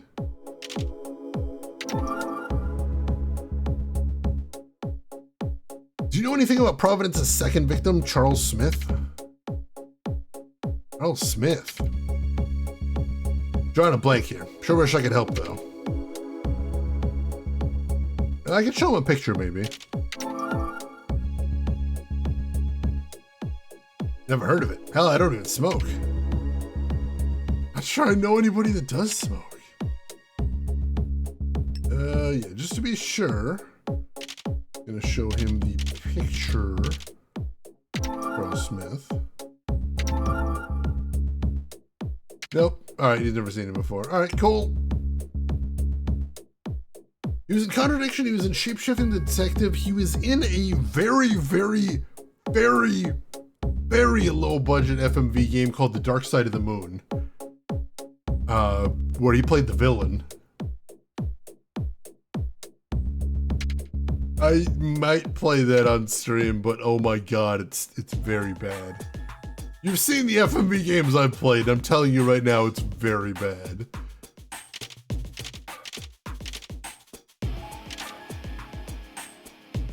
Oh, God. Check in at CPD Homicide. There's got to be some smokers in there somewhere.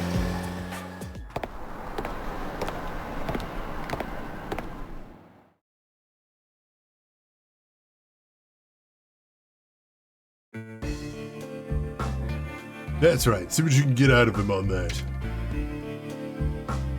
Detective Martinez? Yeah? What do you want? Anything new on the Libertine Hotel case? Look at my face and tell me what you think. We got next to nothing. That look of pain on his face. The next game doesn't have a walk across transition. Is it really worthy? It's just so nice. I like it. Sorry to hear that. So am I. This case is a real pain. Some higher ups on the force know you reopened the old case. They're worried this could be the start of another killing spree. Much as I'd love to catch the perp and find out he's just some attention whore, something tells me it's gonna get way messier.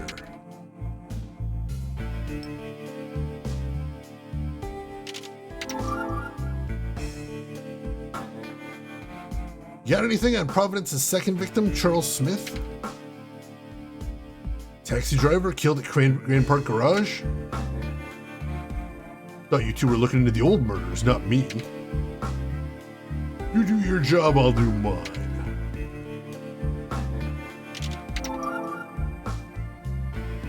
Look out, he's gonna use the dogs! Oh, God! Yeah, he's such an edgelord, he's so angry all the time. Ever heard of a brand of cigarette called Maxwell? No idea, I'm not a smoker.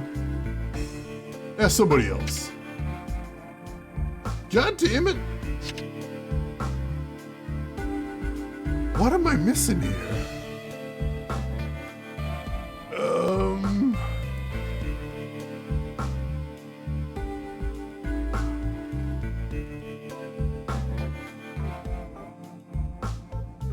Gotta be something I missed. Let me just double check one more time that there isn't anything I missed. Oh,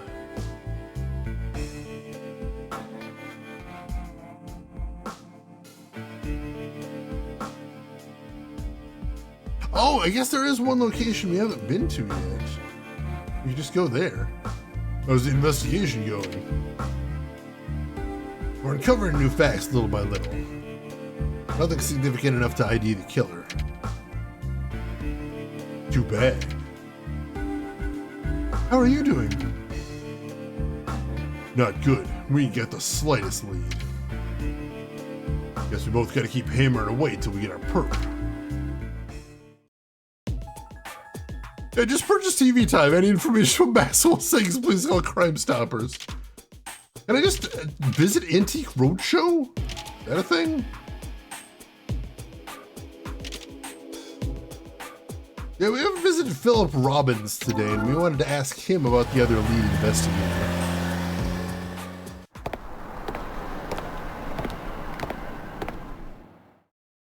Because he was the lead until the second murder happened and they decided it was a serial killing. Let's see if Mr. Robbins is home. Weaver, FBI. Hello. You two again. What is it today? Told you more than enough about the Sam Coolidge murder. Yes, sir. Thanks to your cooperation, we uncovered a significant fact in that case. Significant fact? Uh-huh. We discovered the man who found Sam's body, Alfred Brown, also stole his wallet. And there was a lotto ticket worth $200,000 in that wallet. What? So then Alfred killed Sam to get a hold of that ticket? Not exactly. Alfred didn't kill Sam. And he's definitely not Providence. Hold on there, Mr. Weaver. Are you telling me you've got somebody pegged as a suspect? Not yet. But I'm confident we'll get an ID on Providence during this investigation. That's good to hear. We've reopened the second case from 19 years back. Charles Smith murder. And you came here today to question me about that case. Well, ask away then. I'll be more than happy to cooperate. All right.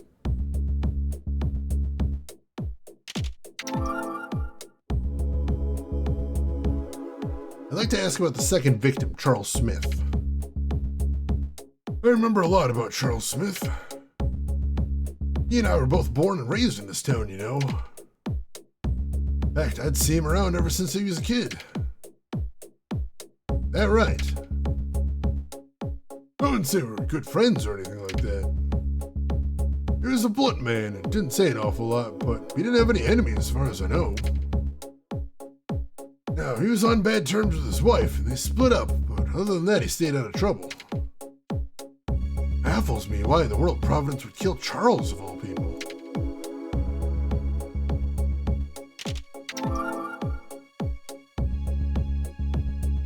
I'm wondering about the first two victims, Sam Coolidge and Charles Smith. You know if they were friends? No, I don't think those two ever met. I don't remember there being a report for that either.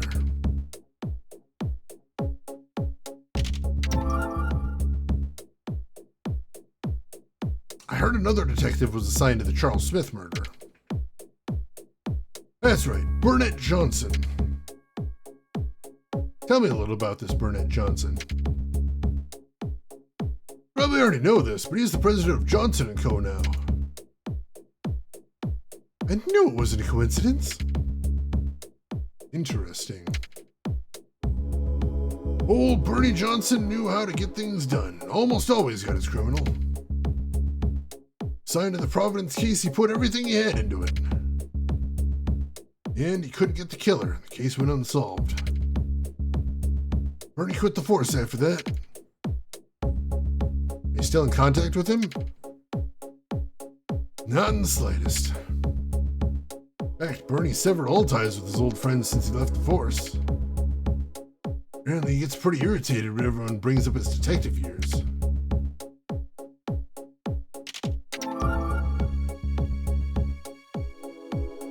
Do Maxwell brand cigarettes ring a bell? I'm the last person you want to ask about cigarettes. Never touched a cigarette in my life. Alright, that's all we're getting there then. Thank you for your time, sir. You've been a great help. We might have to ask you some questions later on. I might not be the sharpest tool in the shed nowadays, but I'll tell you whatever I can remember. He says that, but he's always had incredibly specific memories of everything we've asked.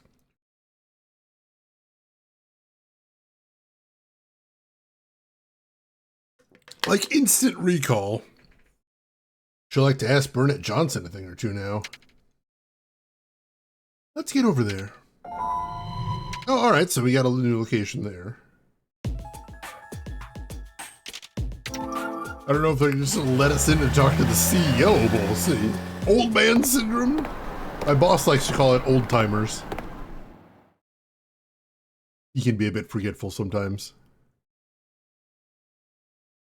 This is the Johnson & Co. building. It's huge. Wonder if we can get in without an appointment. Let's go find out. Who are you? Witness Charles Burnett Johnson, age 55, corporate exec, former detective. Jonathan Weaver, FBI. Kate Hathaway, FBI. I don't remember setting up any visits with the FBI. We're reinvestigating the Providence murders from 19 years ago. We heard you were the lead detective on one of those cases and came in for questioning. I've had nothing to say at the FBI at this point. Except for them to kindly leave my office. I'm a busy man. This is regarding a criminal investigation. If you can just spare a few... Look, I have a client coming in. We'll have to do this later. This should be of significant interest to you. Another homicide was just committed that closely resembles one of the Providence murders. Being a former detective on this case, doesn't that even raise an eyebrow? Look, I'll talk to you about this later. You need to make an appointment, okay? Fine, we'll be back later. I like how they let me in and then he's just like, I don't have time for you. I'm just sitting there at home waiting for anybody to pay attention. Show him you're filling the badge again. Let's get Hugo to look into Burnett for us. All right. Oh, Hugo. Yeah, come on in, then leave. Then come back in, then leave again. Hugo, it's Jay. What's up, Jay? Do you happen to know anything who the president of Johnson Co. is? Sure, Burnett Johnson. Former hard-nosed detective turned richest guy in the city. Rumor has it he's mulling over a run for mayor. Back when he was a detective, his last case was one of the Providence murders. Wow, that's news to me. I thought so, which is why I thought you... Say no more! You want me to do some digging on Burnett Johnson, right? Exactly. Cut all ties with his connections in the force and apparently doesn't like talking about those days. Huh, gotta be something to that. Anyway, I'm on it. Thanks, Hugo.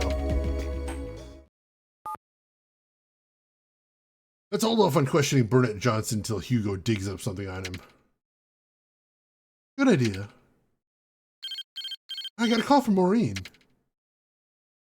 What's up? Jay, there's been another murder. At a parking garage on South Street. Let me guess. Yeah. Found an eye of Providence at the scene. Going to that South Street garage now.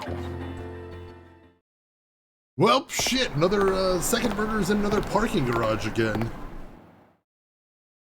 Doesn't feel like a coincidence.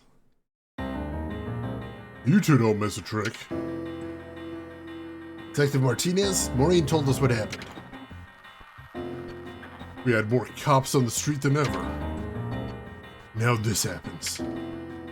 It's almost like there's no correlation between the number of cops on the streets and the amount of crime that happens. Right, we heard another Eye of Providence was left behind. Uh-huh. And on top of that, it was in a damn parking garage, just like the second Providence murder. What do you make of this, Agent Weaver? Has to be him, doesn't it? Thought you were skeptical about the return of Providence. You're damn right I am. But now with the second murder and all, I can't exactly dismiss it altogether. I'm thinking maybe we ought to work together on this a little longer. Same here. I'm convinced we'll never solve this thing without the CPD. I appreciate that, Weaver. Anyway, I hope you can fill us in on what happened here. You got it. Alright, so he seems like he's cooled down a little bit now that he needs something. Had someone take a seat in my office, said I'd be right with him, got sidetracked, went home for the day! Oh god, follows! Ooh, hopefully they were understanding at least.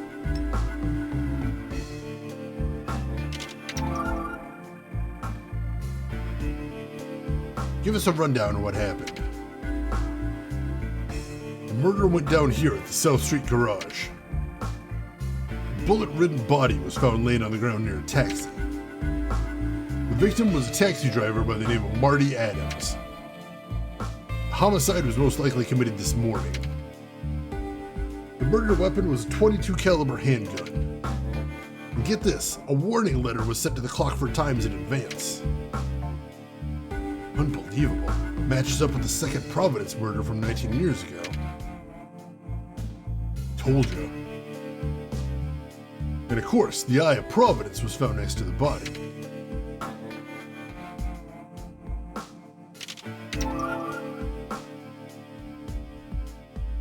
Tell us about the crime scene.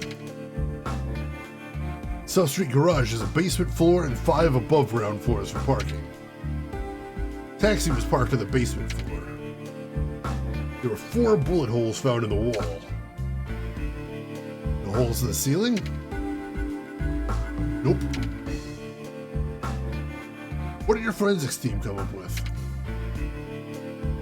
Nothing's been announced yet. I'm waiting on the results. We just started our investigation, so we haven't found any witnesses yet. No witnesses, just like 19 years ago. We just started reinvestigating the Charles Smith murder today. I'll let you know if anything new comes up. You do that, Weaver. We better be off now.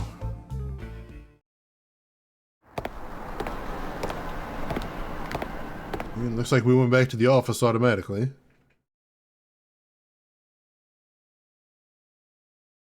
Now we've really got to ID Providence, Jay. Or any more innocent people die. I know.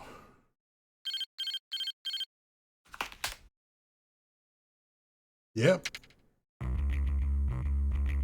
Jay, it's me. What do you have for me, Hugo? Found a guy who's got dirt on Burnett Johnson from his detective years. Who is it? Burnett's informant from back in the day. Rumor has it Burnett used to make all kinds of underground deals to get what he wanted. When I looked into that, I located his informant. Guy's homeless, Jay. His name's Roger and he lives in Grand Park. Got it. Thanks again, Hugo. I'll see what else I can find on Burnett Johnson. Call you later. Alright, that could be a lead there. Apparently there's a homeless guy in Grand Park that used to be Burnett's informant. But he's got some stories to tell. Let's go see what he knows. Alright. Let's head over there then. Let's hit the road. Okay.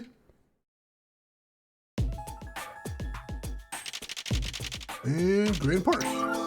Right next to the parking garage. Coincidentally.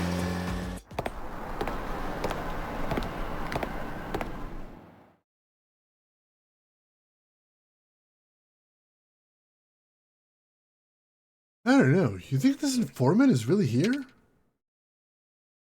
We're into Hugo. Let's have a look around. Think I could borrow a cigarette? I don't have any. Yeah, just my luck. Jay, why don't we ask him? Yeah. Excuse me. Yeah? We're looking for a man named Roger. Roger? I know Roger. Can you tell us where he is? Where we have to go to talk to him? Look no further. It is warm out there. It is warm out there over here as well. Hopefully you're back in the cooler temperatures now, Rin. Welcome back. Him and me are the same. Roger. No last name. Homeless people don't have last names. Funny thing that. Age 49, homeless, lives in Grand Park, used to be one of Burnett's informants. So then you're Roger. What do you want from me? I'm Jonathan Weaver, FBI. Kate Hathaway, FBI. Freaking FBI? I don't know nothing. Just relax, we're not here to arrest you. We'd like to ask you about a crime committed 19 years ago. Oh, that's it? Can we ask you a few things? Fine by me. But it's gonna cost you. That's perfectly fine. How'd you like a nice hot dog? Ooh, now we're getting somewhere. Hold on a second, okay? Food, the universal language. Got all the things on your to-do list done and got things to make tomorrow's dinner. Excellent, excellent. Here you go. Eat it while it's hot. You gave him a hot dog. I think this may be the greatest screen I have ever seen on the Nintendo DS in my entire life.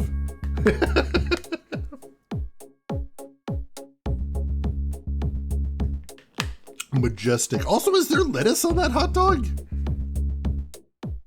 I don't know that I've ever seen anyone put lettuce on a hot dog. Like, I see ketchup and mustard. That's pretty normal, but lettuce? Unusual. You've had lettuce on a hot dog? Was it any good? Weird. Definitely not a traditional topping, I think. Really good, all right? I may have to try that one of these days then. Thanks, lady. Look at all that chili sauce. Just how I like them. There was no chili sauce on that hot dog. Why would you make that picture and then put this line in the game? God damn it. I know, there's nothing like a fresh chili dog, right? I'm told that people like to suck on them for some reason. That's a normal thing to do, right? Sounds like we like the same kind of stuff. That it does. And I'll be happy to answer your questions now. What do you want to know? Alright. Go ahead and make a save. Feels like we haven't for a little while. Potato bread with a fold of soft lettuce, ketchup and cheese, chili, relish, and a Greek vinaigrette. Also a thing I've never seen in a hot dog. Like, it sounds something like I'd more, in Chicago at least, that's something you'd more do with Italian beef rather than a hot dog, I think. But I know Italian beef's sort of a Chicago thing as well. Was super good, kinda does sound tasty. I mean, it's a park, so I assume there was a vendor nearby. Just popped over and grabbed one. Had it in Chicago, actually. Really? Interesting. Now I'm gonna have to go track that down. All right, let's start going through our options here.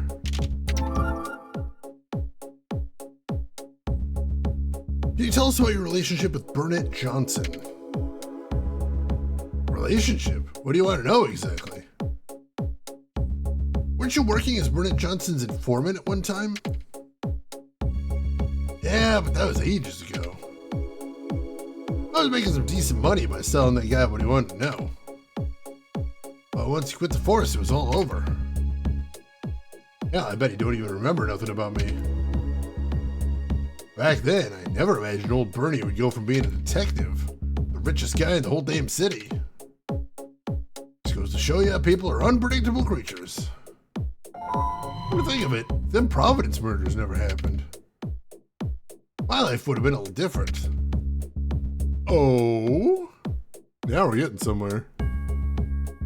Let's see, I had gone there with a pair of sisters that I may or may not have been intimate with, not at the same time. Interesting, the plot thickens.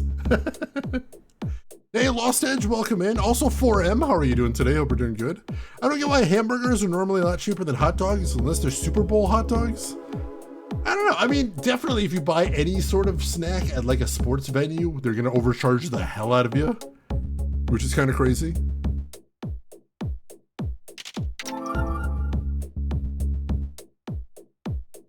You remember the Providence murders? You kidding me? Couldn't forget about them killings if I tried. I went broke thanks to them. They left me with some awful memories. Awful memories? Want to tell me what happened? Well, please tell us. I can't. Want to hear about them killings? You ask Detective Johnson about them.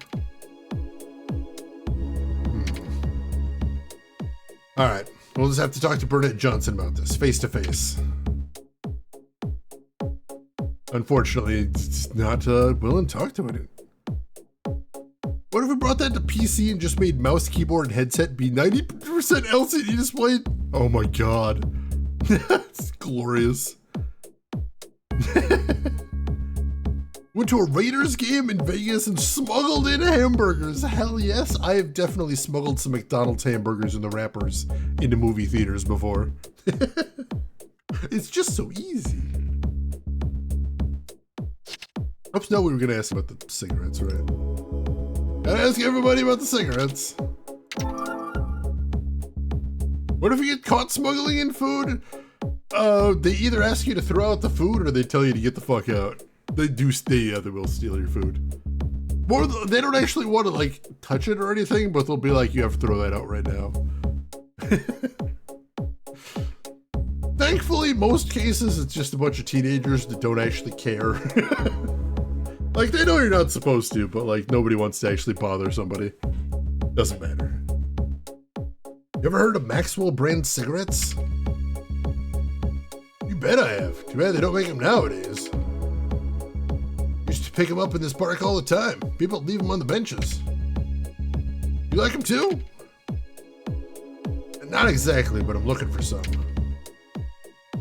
Oh yeah? Smokey Joe might have something to... Oh, of course there's a guy named Smokey Joe that we get cigarettes from. Who's Smokey Joe? He's my pal. He scrounges up old things from closed up warehouses and such to make a living. Bet there ain't a cigarette in existence that Smokey Joe doesn't have. Give me some money and I'll get you some of them cigs from Joe. You do that, Roger. We could really use a pack of Maxwell's. You got it.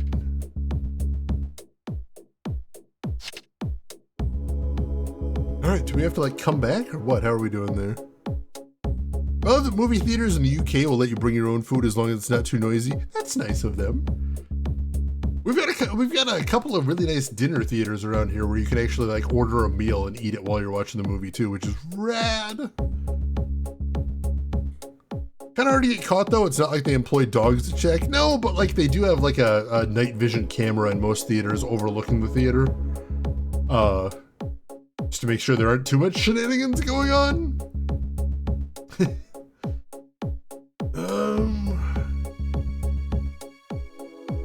Alright, well, I guess we can't get anything from him right now, so I have to come back later, I suppose? Presumably? Let's see.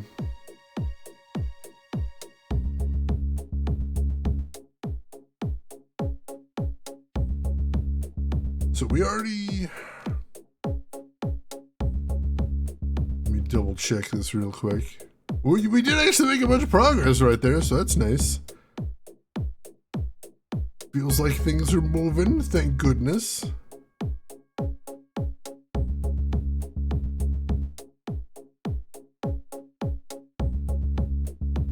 Alright, so yeah, let's move out of here. We're counting on you for those cigarettes, okay? Trust me, come back later and I'll have them for you.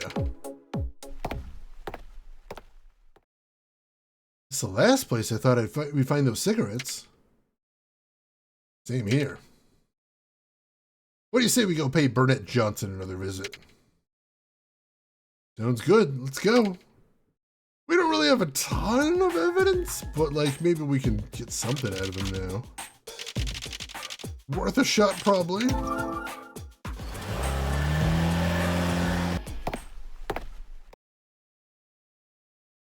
I mean, I will say usually when I go to the movie theaters, I like getting a little movie theater snack. Usually either Reese's Pieces or Snow Caps. Like, Snow Caps are one of those things that I don't think I'd buy anywhere else except the movie theater. But at the movie theater, I like having some Snow Caps. You think he'll talk this time? One way to find out. Chat, I must know, what is your preferred movie theater snack? Is it just some sort of flavor of popcorn, or is there a particular candy you like? Is there like hot food that they serve at your theaters? I want to know. Rain, you're always down for movie theater nachos. I love terrifying them with the amount of jalapenos you want. Just completely dump them over the top. Hell yeah. Didn't I say you need an appointment? Do you know a guy named Roger who lives in Grand Park? This is also what I do for fun, is I walk up to CEOs and I'm like, do you know the homeless guy that lives 2 blocks over? Follows, there's a theater here that does a really nice jalapeno popcorn. It's really nice, interesting. What the people the next row's eyes watering? We just met him there. He's one of your old informants, right?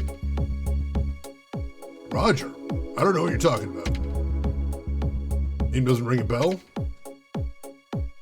That doesn't make sense. Rogers, obviously. I'm afraid your time is up. I've got a client to see now. So I'll have to ask you to leave. All right. Thanks for your time.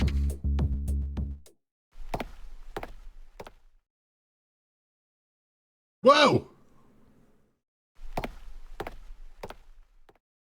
Hey, wasn't that Joanna Lemoria? Who? Have you ever heard of Joanna Lemoria? The actress, silly. You're on TV all the time, Jay. Have you been living under a rock? Why, yes. Yes, I have been. Very comfortable down there in the dark. I only watch the news. Weird. Let's go, Kate. All right. Oh, God. There's this movie theater in town that has a real boy kitchen attached to it, so you can order not overpriced food there. So now whenever I go to the theater, my group gets a pizza. Very nice, very nice. When you had hot sauce on you at all times, I know some people like that. Very handy to have in the friend group.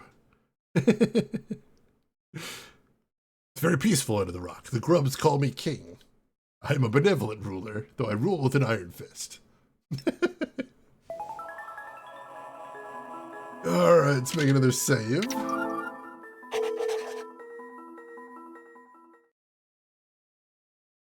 And let's see, do we have anything to talk to her about? There's no point in coming here now. Alright, I guess we head back to the park? If he's got those cigarettes? I don't know how long he needed. Let's go find Roger. Wonder if he got those cigarettes. Imagine seeing an FBI agent stalking into the park, walking up to a homeless guy, being like, "You better have my cigarettes." That would be the sleaziest thing. Hey, it's about time you showed up. Did you get the cigarettes? I did. And here they are. You got Maxwell cigarettes. Are they still wrapped? That's impressive. You're the best, Roger. That it could be some help. We just paid Burnett Johnson a visit. Yeah, what'd he say? He said he's never heard of you. Never heard of me, huh? That's the kind of crap he always pulled.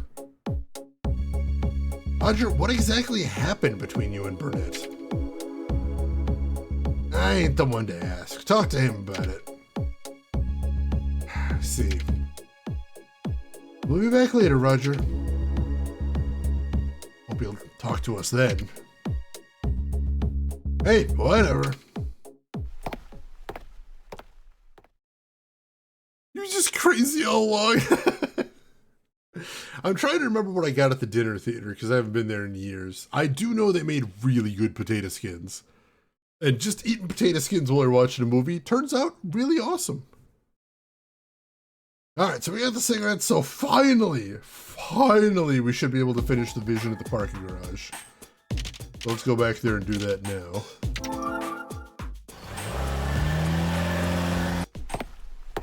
What a pain. I'm going to look into the past, Kate. Now that you've got the cigarettes, I know you'll find something big. Good luck in there.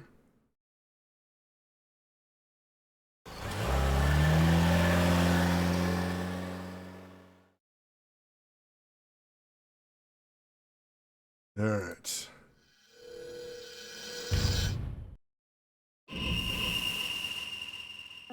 All right, one more time. One more time. Let's do this.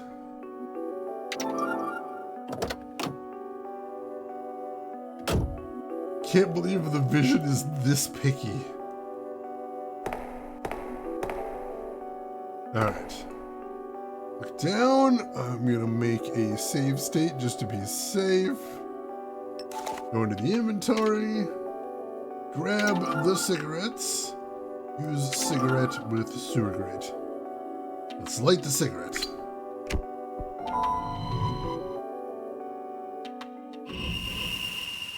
There we go.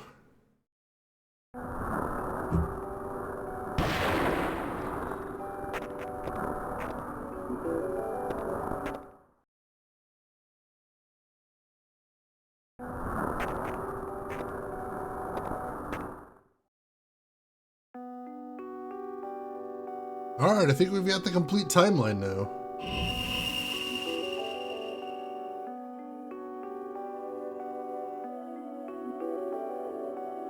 Now we just need to put everything in order.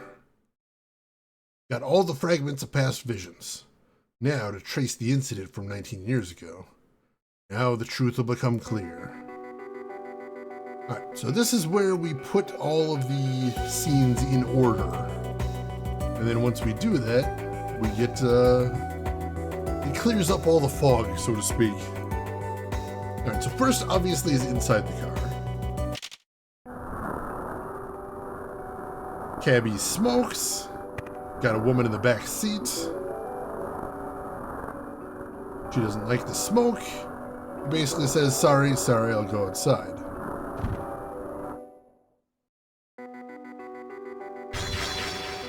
Alright. And then, next is this one? Yeah. He goes to the corner of the garage to smoke. The lady pulls out a gun, cocks it. Alright. Then this one. He takes a shot, but it hits the light above him. He says, whoa, wait, don't do it.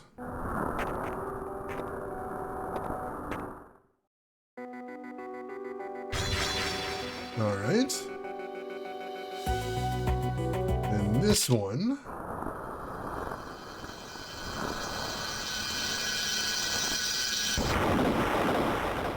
She fires 3 times anyway, killing him.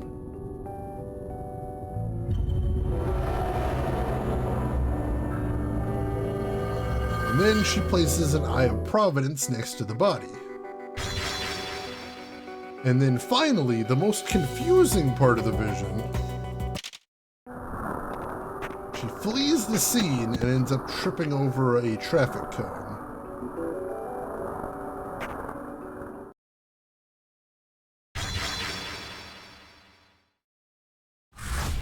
All right, let's see what we got here.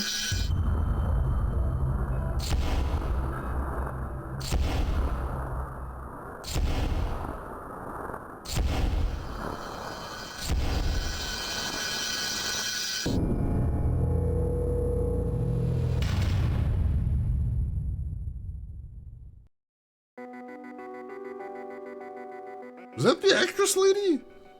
I think it might have been. Seen everything now, but still no clue about who Providence could be. You all right, Jay? You look awful. I'm fine. But I found out something unbelievable. What is it? I know who killed Charles Smith. Who was it, Jay? Now I'm more confused than ever about Providence. What do you mean? Kate, the one who killed Charles Smith, was Isabella Campbell, victim of the 3rd Providence murder.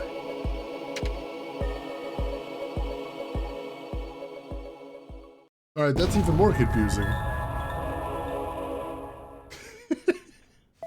So, the first victim was killed by the 2nd victim, and the 2nd victim was killed by the 3rd victim. And more confusingly, even though the 2nd killer put down the Eye of Providence like it was some big elaborate thing, Like she fled afterwards in a panic? Very strange, very strange. I'm not sure what to make of that. Well, this is gonna be interesting. All right, let's keep going, I suppose. Let's see over this one.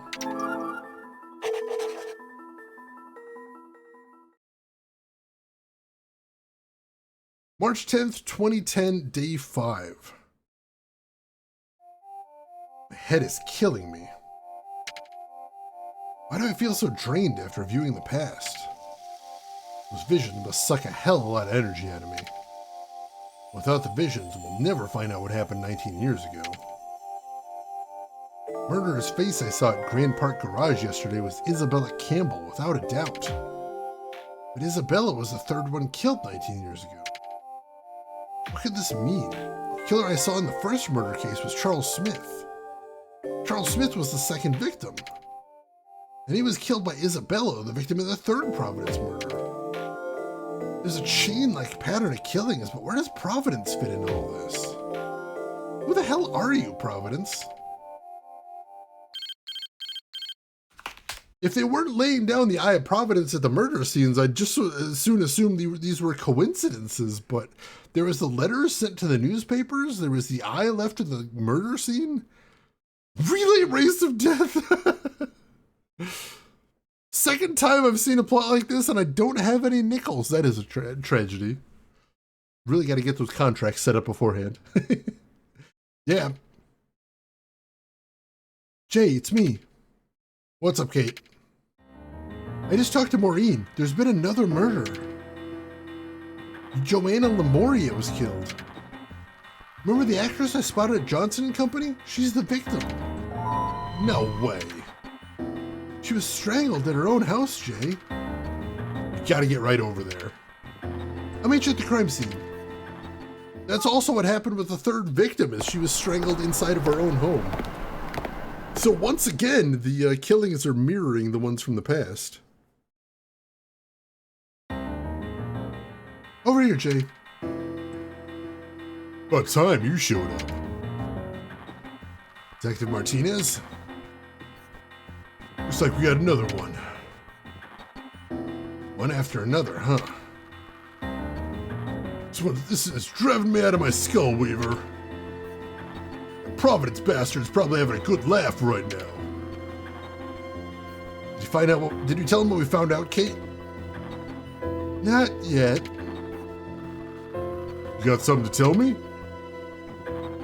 Yesterday we paid a visit to Burnett Johnson, lead detective in Charles Smith's murder. You went to Johnson & Co.? Yeah, but without an appointment, so he made us leave. But on the way out, we happened to see Burnett's next client in the hall. And the client was none other than Joanna Lamoria. What the hell? You're trying to tell me she's an acquaintance of Burnett Johnson's. You don't suspect old Bernie Johnson has a hand in all this, do you? Are you thinking he might have killed her? Or that he might be Providence? I mean, I think he's involved. I don't think he's Providence. He's definitely worthy of suspicion. Wouldn't a man with that kind of detective experience have the brains to realize he'd be the prime suspect? Sometimes even the criminal can't explain what triggers the urge to commit a crime. But it's gonna take some careful investigating to get this guy. Oh, we're gonna thoroughly retrace the victim's steps before the crime occurred. Can you fill us in on what happened exactly? You bet I will. Ask away.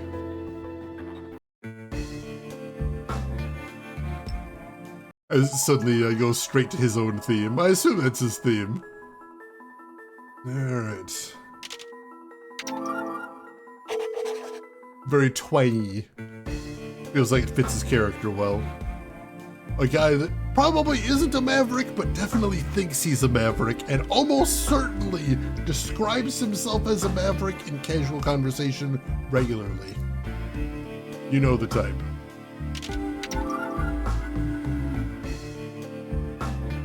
Give us a rundown of what happened. As you already know, the victim was a famous actress, Miss Joanna Lamoria. The cause of death was strangulation, but no murder weapon has been found.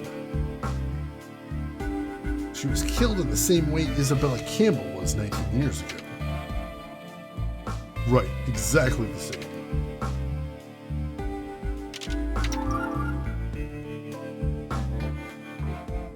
Now listen to the crime scene. Crime took place in Miss Lamoria's home. A housemaid was the first to find her body, lying there in the living room. And right there next to the body was the Eye of Providence, as clear as day.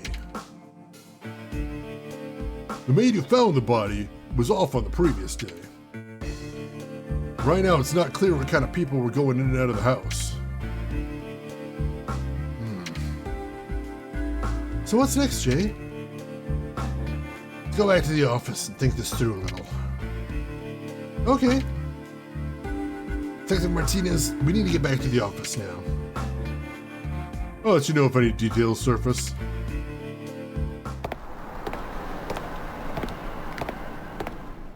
All right.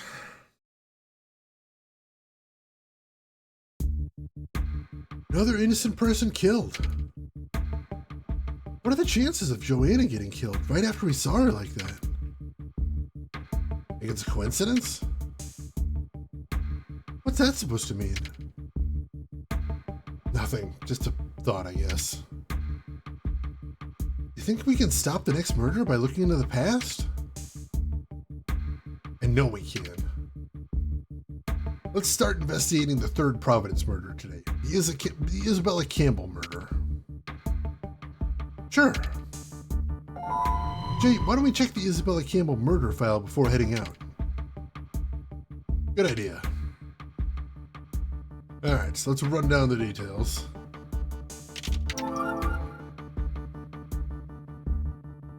Give me a rundown on what happened again. Third killing happened on March 5th, 1991, just 2 days after Charles Smith was murdered. The actress was killed in her own home, but a letter of criminal intent was sent to the Clockford Times first. The victim was Isabella Campbell, an actress. She was in a play at the time. She was strangled to death in her own home. The murder weapon was thought to be a rope, but was never found. Autopsy results indicated the victim was drinking alcohol before being killed. But it's not clear what kind of alcohol. Dub Foley, her manager at the time, was the first to find the body.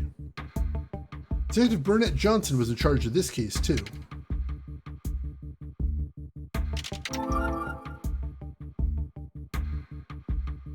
Do we have anything on the victim's family?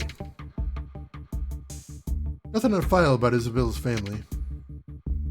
She lived alone in an upscale neighborhood just outside the city. She worked in Clockford as the lead in a long-running stage play. No performances were held on the day she was killed. Apparently her manager took care of burial arrangements. His signature, Dub Foley, is on the police records.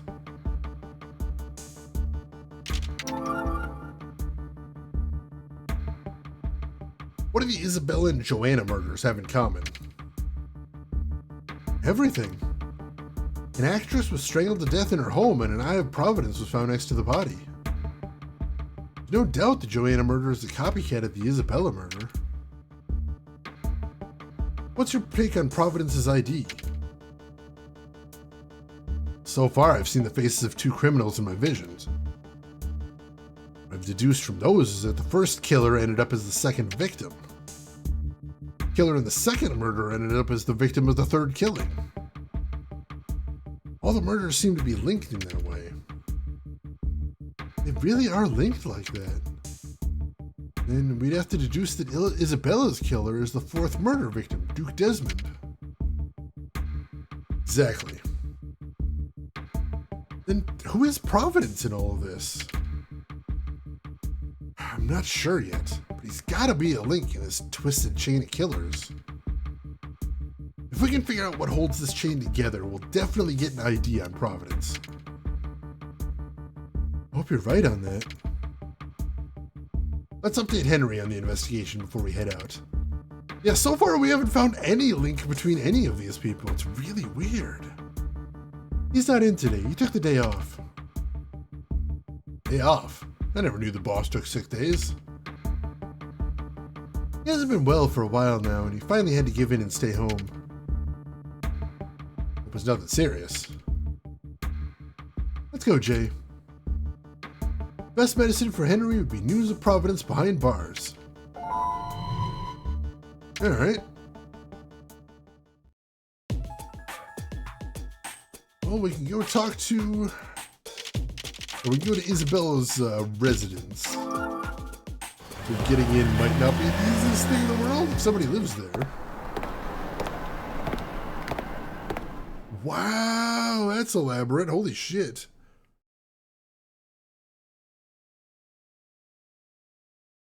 It's locked, Jay. But he's home? Guess not. Wait, there's a note here. What's it say? Got the name and address of a realtor. And here's the phone number.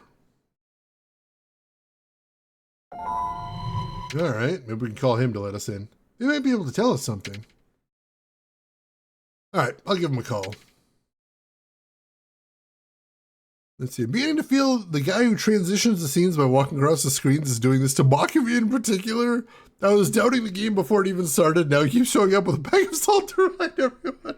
That was hilarious. Because you know I always test out the games before I stream them. So as soon as you're like, somebody should walk from one screen to the other, I'm like, oh my god. The fact that happens approximately 5 seconds into the game is amazing. Still wish they'd synchronized the footsteps to the walking animation, though. That would have been nice.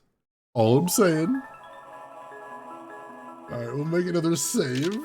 And then we'll make that phone call.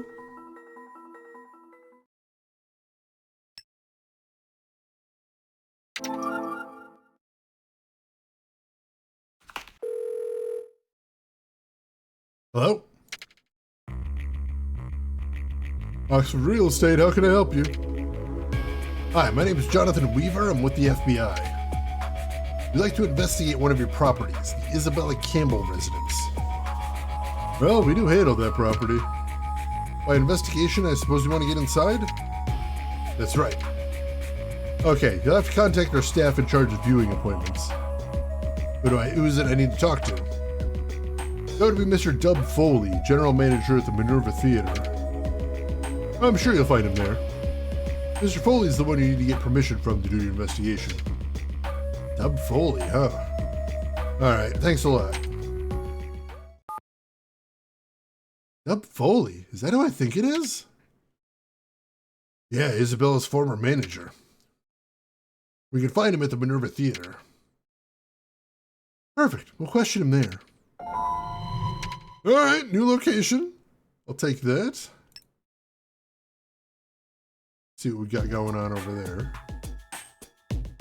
I'm trying to guess what Dub Foley's gonna look like. Manager types are usually pretty sleazy. Phantom of the Chicago, what the hell? Right here, Jay. Dub Foley should be in this theater. Okay, let's go check it out. Jonathan Weaver, FBI. Kate Hathaway, FBI. Oh, wow, he doesn't look sleazy at all. Holy shit. Not what I was picturing in my head. Special agents, huh? I'm Dub Foley. Also doesn't look like a dub, but maybe that's just me. Age 58, former manager of the third victim, Isabella Campbell. Did you hear there was a homicide with an eye of Providence left behind?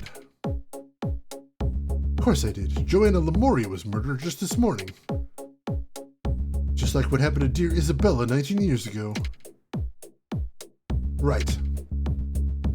And we're reinvestigating the Isabella Campbell murder. The real estate office told me you'd be coming. And that you'd like to take a look at Isabella's mansion, correct? That's right. We need to look over the crime scene again. Well, that room it happened in is still untouched after all these years. Promise me that if I let you in, you'll catch the maniac that killed her? Absolutely. Very well then. Here's the key to Isabella's mansion. You're welcome to go inside and look around. Alright, easy enough. Yeah, Dub Foley! Oh, I just realized that's like both audio related, Dub and Foley. But he's not an audio guy, he's a manager. That's weird.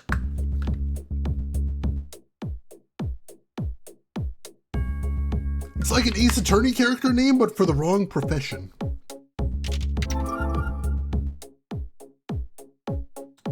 Tell us about the day you found Isabella's body. I went to her place at about 8 in the morning. I rang the doorbell several times, but no one came. So I decided to use the key she gave me to get inside. When I got inside, I found her collapsed on a chair in the living room. Her body was already cold at that point. She'd already been killed. I heard the housemaid took a day off the day before the murder. Is that true? It is. In fact, Isabella herself took a holiday the day before she died and decided to give her maid the day off as well. Much later, the maid said something interesting about that day. She said Isabella was having an important guest over who she wanted to be alone with.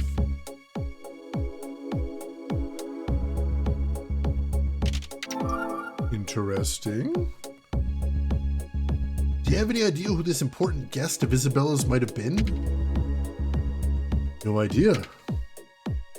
But whoever it was someone very close to her. Apparently she asked the maid to polish her best champagne glasses the day before. Oh, well then. That happened. It's a very normal thing to do when meeting... I don't know, I'm not rich. Is there anyone you know of who Isabella was close to? She was a very private person, kept that sort of thing to herself. I was her manager for 10 years, and even I never knew about that aspect of her life. But now that I think about it, I do remember one man who she often depended on. Who would that be? He was a detective, Burnett Johnson. I'm sure you've heard of him, president of the wildly successful Johnson & Co. Interesting that he'd come up here. Maybe it was just bad at his job so he became a manager, or he wanted to stick it to his parents. Want me to go into the Foley industry? I'll show you! I'll show them all. What kind of a woman was Isabella? We first met in Hollywood some 30 years ago. Not only was she stunningly beautiful, but she was a hard worker and a brilliant actress. At first she only did movies, but eventually developed a passion for stage acting. And that's when she came here for. Isabella was single all her life, but one could say she was married to the stage. Alright. That's everything to talk with him about. Another save here. And then we got the key. We can head over to her house now, too. Let's do that. Please come by anytime. I'll do what I can to help. We'll take you up on that. Alright, so back to Isabella's house. And we should be able to start the psychic investigation now, I assume. This key will show us the truth. So dramatic. Hope you're right, Jay. Just be careful. I'll be fine. Wait here for me.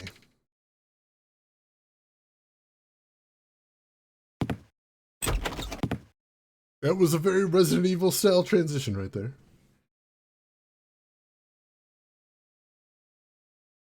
Looks cozy. Somehow not filthy after being untouched for 19 years. I've arrived at the scene of Isabella Campbell's murder. I want to know the truth about what happened to her.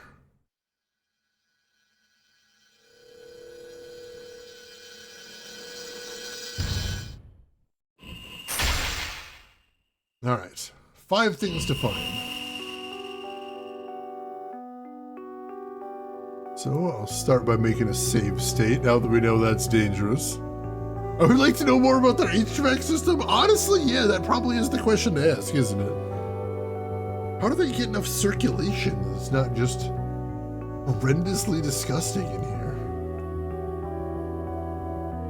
All right, let's look for differences here. Strangely enough, the booze all seems to be the same. Italian wine.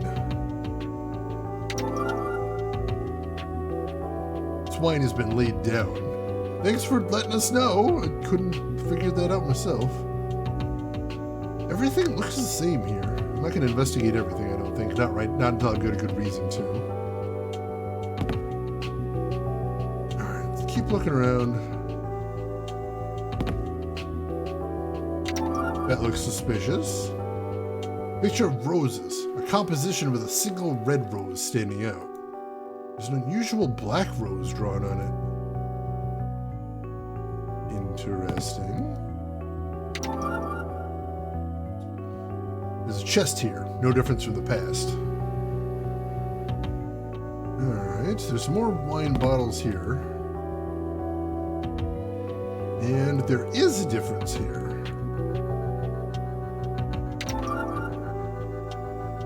I guess this was Isabella's favorite wine. There's a row of differently shaped bottles. Yeah, as a matter of fact, there's several bottles that are different on here. Interesting. Let's try holding on it. You need closer, catch you.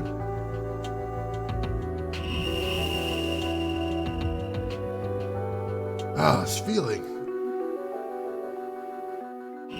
Alright, so that is one of the clues, but we have to make it match. That could be tricky.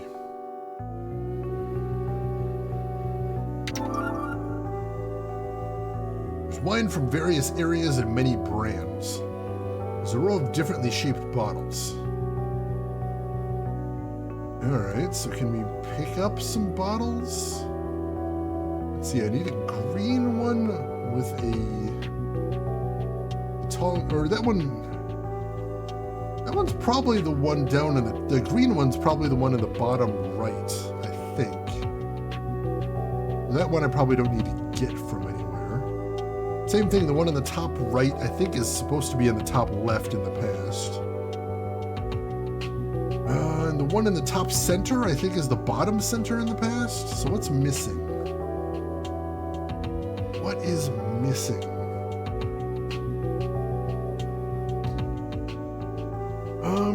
Probably the... Which one is that?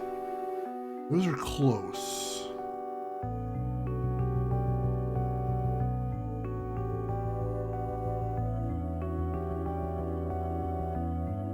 No, I think most of them are accounted for. Are they all there? They're just in the wrong order? Might be. What do I need to do to move them around? I'll save state again. And then can I just press on it? Must be something on the wine rack. I know, but you're not letting me adjust anything. Alright, I guess we'll come back to that, see if we can grab some more bottles later. Well, the plant died, no surprise there. Fancy pot, but there's no plant. Hopefully that's not a difference and just died in between, the last 19 years of not being watered. Alright, this... it probably looks the same, just the sepia tone making it look different. Oh no, it's closed in the present. Maybe we can change that. Piano lid is closed. Someone playing the piano in the past? The lid is open. Should be easy enough to fix. Ah, it's feeling. Alright, so that is clue number 2. Nice, nice.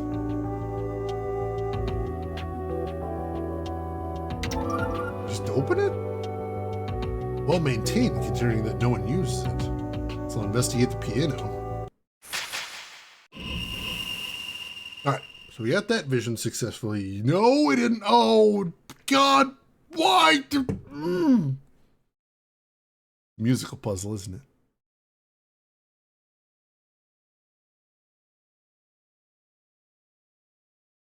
Of course, the fucking musical puzzle.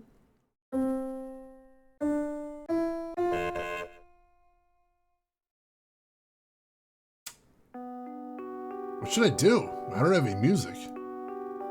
We'll come back to that one. Hopefully never. Maybe he's wrong about it being a clue. Maybe it doesn't actually matter in the slightest. Another picture like the one before. Roses in full bloom are beautiful. Delicate balance of 3 colors of roses is striking.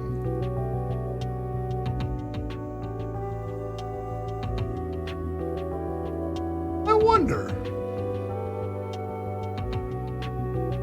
Was it? Hang on, wait.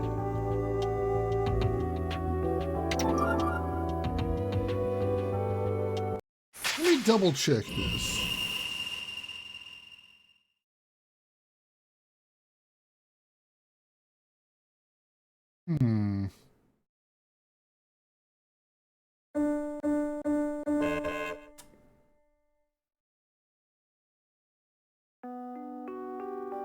I'm like, there is 3 black keys highlighted there. And 4 white keys, and then you've got the 1 red one right there. I wonder if the picture is related to the piano somehow. That could be. And might save me from having to do a musical puzzle. Alright, that one's the same as the other one, but this one's different. So maybe this is telling me the sequence somehow. There's a rose drawn on it. What a unique picture. Interesting. Is that the piano from this room? It's a picture of a piano. The picture has a peaceful feel to it. There is a red rose on the sheet podium on the piano. That's true. Another thing pointing to the fact that they may be related. We'll come back to that once we've finished circuit to the room, I think. There's a lamp on the side table.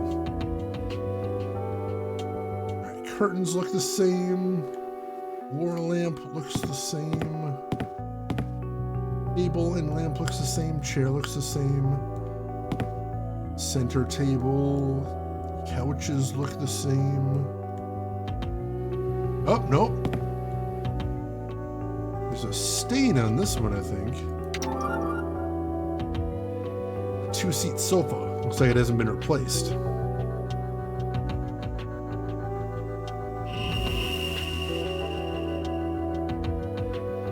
I feel something. All right, clue number 3 right there. Good.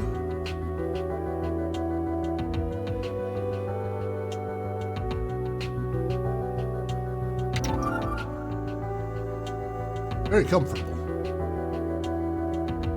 All right, I guess we have to. I don't know what the difference is there. Is it blood? Do I have to dump blood on it? Like, what is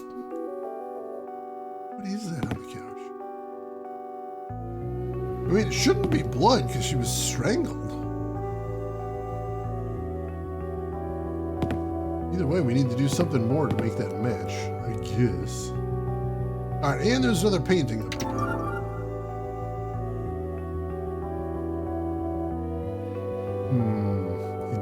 Interesting. All the photos look like they're identical. There are lots of Isabella's photos on display above the fireplace.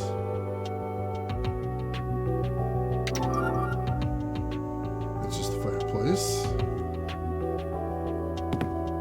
Curtain looks the same here. Another dead plant there. Lots of pictures on this table. Looks like they're all identical. China in this cabinet is arranged just like it was 19 years ago. Alright, so no differences there. clock here. Clock hands are different. Maybe we can change that. An antique clock. 6 o'clock. Clock has got an atmosphere about it. Do anything with that? We can. Alright, so that's clue number 4.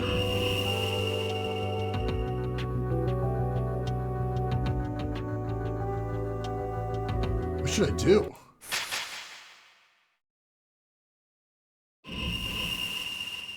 Just the hands?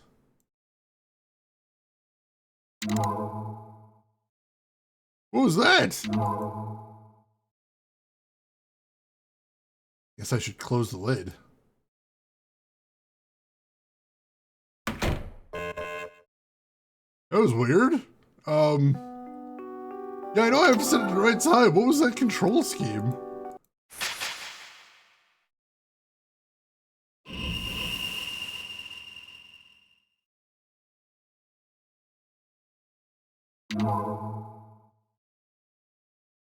How do we... No, stop. Set the hands. Oh, there we go.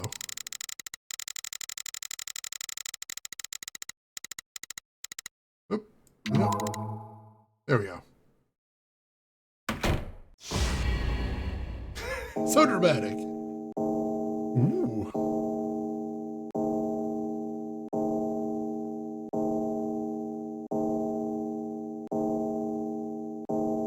Okay, we get it, yeah.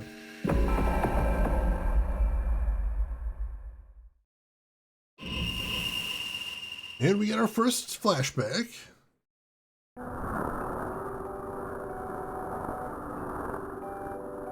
It looks like a man came to the door. Presumably that's her.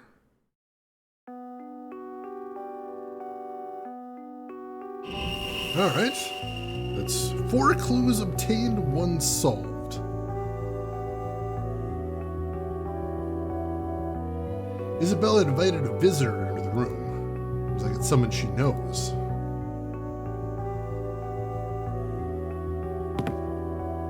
Alright.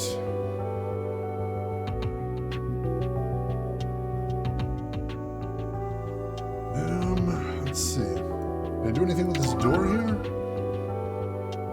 Oh, no, that makes us leave. So what is, if that's the door out, what is this then? Oh, it also says we want to leave. All right. Also a very valid quote there. Hey, Pokegirl Sinnoh, welcome in. How are you doing today? And hey, Turatark, thanks for that. I appreciate that. Very cool of you. All right, so let's look at the pictures again. So it's 2241 is what the pictures point to. Assuming we're going clockwise from the door. Let's try that.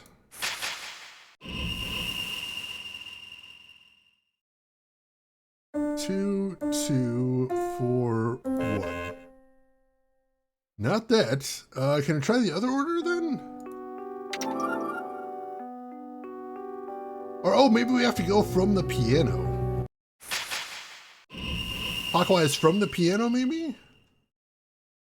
That would be 2, 4, 1, 2. No?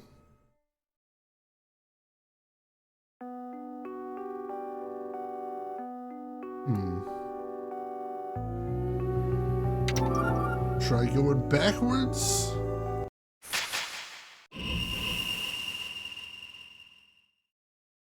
Let's see, what would that be?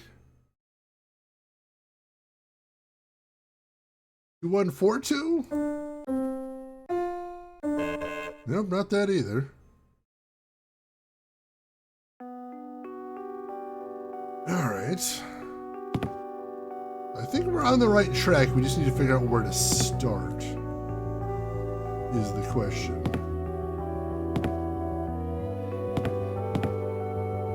See, all the paintings are the same in the past and the present, right? Yeah, paintings are the same in the past and the present. Or maybe we start from the picture of the piano. That could be a thing. In which case it would be 4, 1. What, 4122? Yeah, 4122.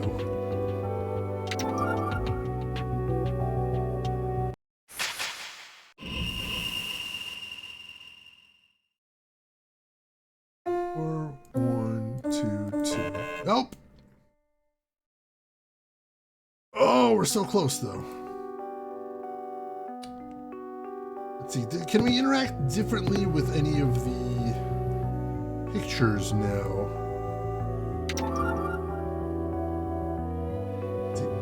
White, black, green, and red and green leaves. What an interesting picture. And Pokehero Sinnoh's redeemed posture check. Thank you very much for that. I was feeling very stiff. Oh, crap. Whew.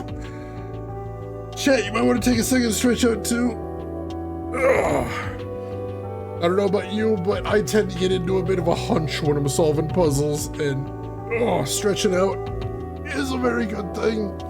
Gets the blood flowing again. Ugh. If you need to get up and get a drink too, also a good thing. Kissa, you're down to 1 roll, but also on Thursday I have a work holiday, which is not a holiday where I live. Oh no. Good luck. Good luck. Oh, Pokehero Sinnoh, you just beat this last night. Nice, nice. I did an update on Code 246. I mean, I hate the current implementations of AI, but I don't hate the concept of AI still. Like, a lot of people have built a lot of very cool chatbots. They just claim they're more than chatbots, and they're not.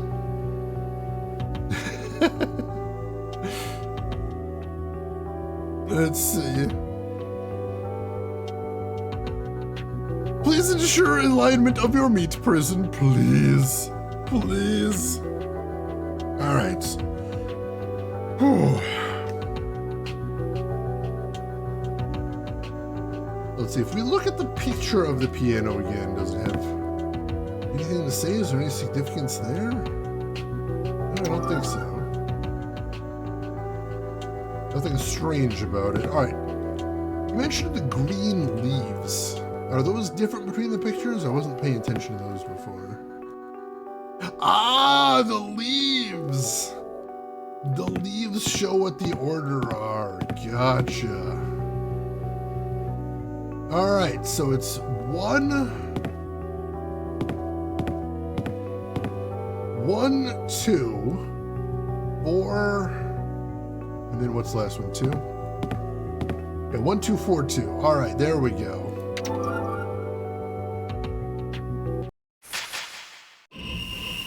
There we go, the leaves. 1, 2, 4, 2. Clever, clever.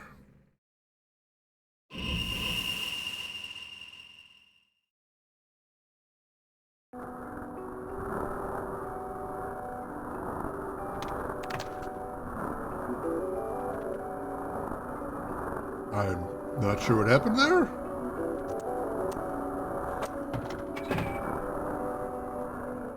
Oh, is there a secret panel on the wall? Possibly interesting.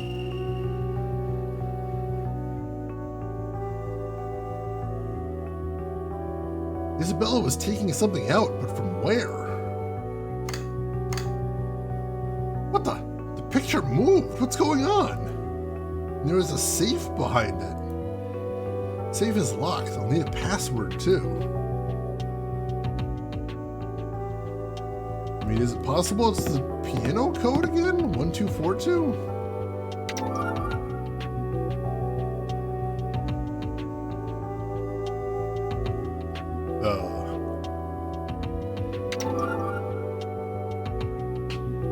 I want to see what's inside. Alright, but apparently you can't get inside. Let me save state real quick just to be safe. I have a theory about it as well, but we'll see, I suppose. All right, so the safe itself is evidence piece number 5.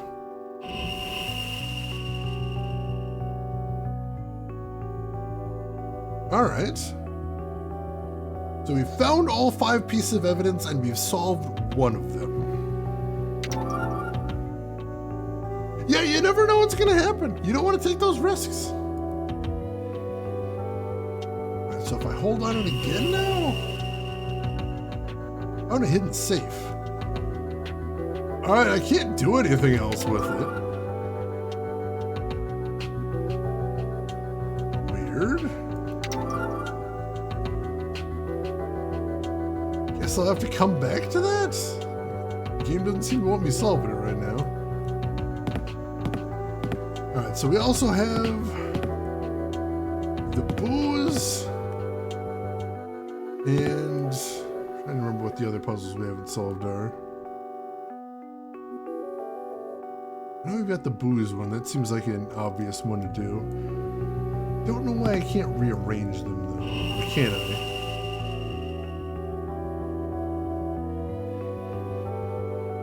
You keep just saying there must be something on the wine rack.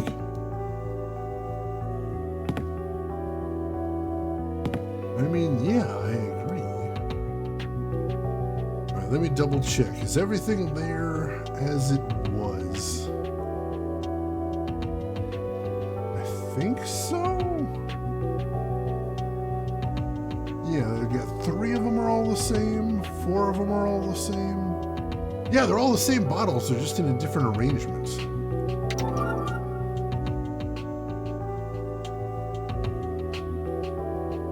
And I don't seem to be able to interact with it.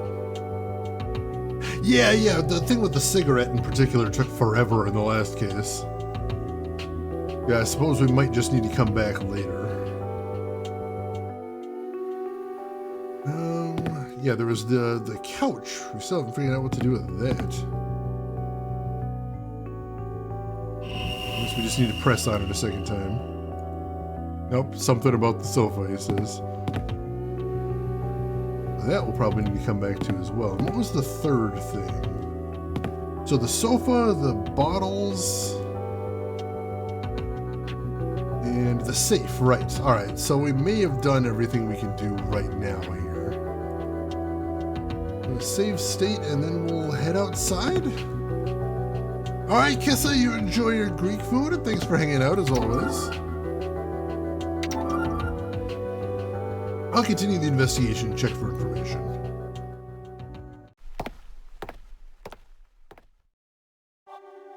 Something's missing. We need more info.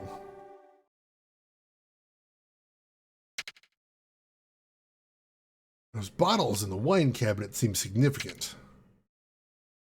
Okay then, let's ask around about that alcohol. I guess the obvious person to talk to would be her old manager, although he already said that he didn't know her private life very well. We'll poke him a couple times, see if there's anything he does know. I really think we should ask Mr. Foley about the murder. Alright. How can I help you? We'd like to ask you about the homicide.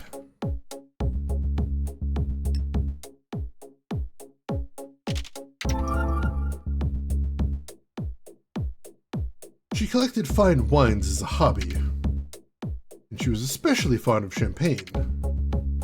Now that I think back, she did purchase a special brand of champagne before that awful day. In fact, she went all over the city looking for a particular type.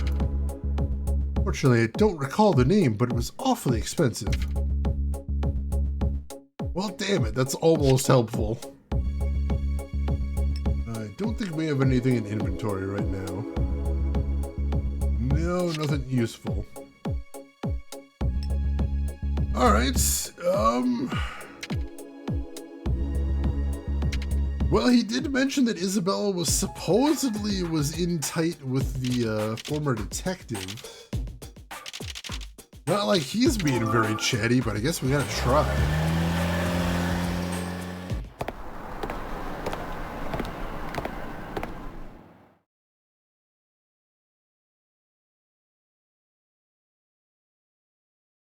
The receptionist told me Burnett Johnson's out on business. When's he coming back? Tomorrow? I'll just have to drop by later, I guess. Well, shit. All right, nothing there. Guess we can check with his former informant, maybe? See if he knows anything? Although I doubt they were good buds. Like, if he knows what's going on around town, maybe he knows something. We'll see.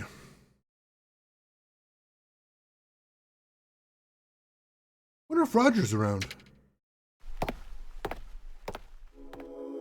Hey there! Thanks for the cigarettes, Roger. You're a lifesaver. Hi, Roger. We really are grateful. What is it, Roger? You look a little uncomfortable. It's just that being told by somebody they're grateful gives me a little chill. See, ever since I've been living here, ain't nobody ever told me that. Well, we really are grateful. You helped us build on the investigation. Thanks for that. Cut that out, I'm getting embarrassed here. Did you hear there's been another murder?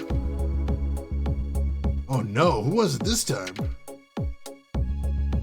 Joanna Lamoria, the actress. Actress? Sounds like a repeat of 19 years ago. We'd like to talk to you about that. Okay. Alright, I'll make another save. Especially since we made all that progress inside the house. Then we'll see what we can get out of him, if anything.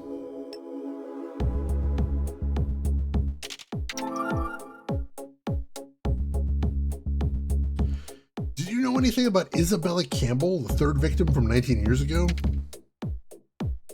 Detective Johnson was on that case. And I know a little secret. Secret? Let's hear it. Keep this between us. Detective Johnson was in love with that actress. Roger, when did you find out about this? Definitely before she was killed. I'd say about half a year before. I ain't sure how Isabella felt about him, but Johnson did just about anything for her. He even insisted to be her bodyguard, and she didn't even ask for nothing. This is big.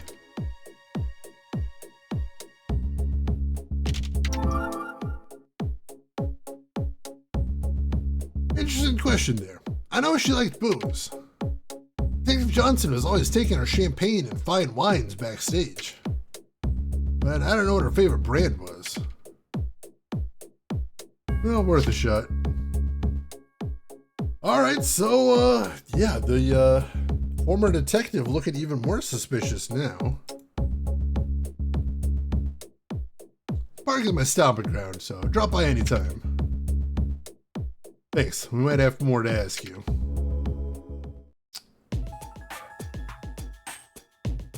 Alright, well, Burnett Johnson's not going to be home today, unfortunately. So, let's see, what else do we want to do here? Well, I think honestly this might be a decent stopping place right now.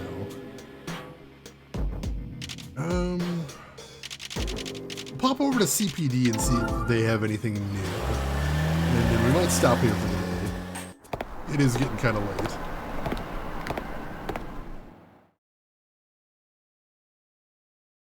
And it's very hot, this room. Hi, Maureen. How are the forensics coming along on Joanna Lamoria's case? Very slowly. Got our hands full in here with all these murders cropping up. And on top of that, we hardly have any evidence to work with, making it even harder to get results. I hear you. All the Providence murders are scant on evidence, making it a pain for us, too. Forensic analysis wasn't nearly as detailed back then, so we don't have much info to work with. Right. Maybe another look at the evidence from 19 years ago would reveal something. 8. Are you hinting that you want me to dig up evidence from those old cases for reanalysis? Could you, Maureen? I don't believe you two. But I said I'd help, so I'll do it. That's why we love you. But I expect you to get that killer in return for this. That's literally our jobs. Anyway, could we ask you a few things about the latest homicide? Sure. Alright, let's see what she's got to say first.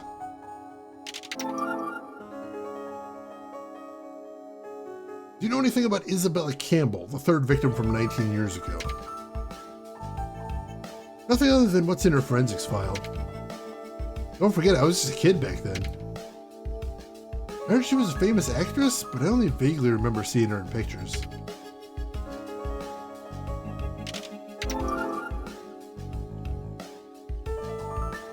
Case mentions a trace of alcohol was found spilled on the sofa. The analysis says it was champagne, and that's about it. But I know the brand is what you need. You know I'll do anything for you, right? Or for this case, I mean. The evidence is pretty old, but I can have it reanalyzed. And I'll give you a call when the results are in. Alright, so that spill on the couch was champagne. If we can find out what her favorite brand is, we can dump some of that on the couch, and then presumably we'll be able to get another scene there. Oh god, a sewer level, this really is That also sounds like me. Alright, so make a save here, over this one. And yeah, I think this is where we're going to want to stop for right now. Thank you once again for joining us today. I hope you're enjoying it. Things have picked up since yesterday. Yesterday didn't really feel like it was going anywhere. Now I'm intrigued. I'm curious where all this is going. So yeah, we'll play along. We'll play along. So we will be back next week, Monday and Tuesday. We're gonna be playing this both days. I'm gonna see if we can finish it next week. It might be a little tough, but we'll see what we can do. Either way, we will be playing it those days. I hope you'll join us for it. And I appreciate you hanging out today. It's always fun chatting with all of you folks, getting caught up, talking through the game. I enjoy it very much, and I hope you have a good week until I see you folks next. Good to see you as always, John. You take care of yourself. We do, of course, have one last thing to do before we call it quits for today. And of course, I'm sure you all know by now, that is... Let's see who all else is live, so if you're not done watching Twitch, maybe I can send you somewhere cool. I'd like the opportunity to try, most definitely.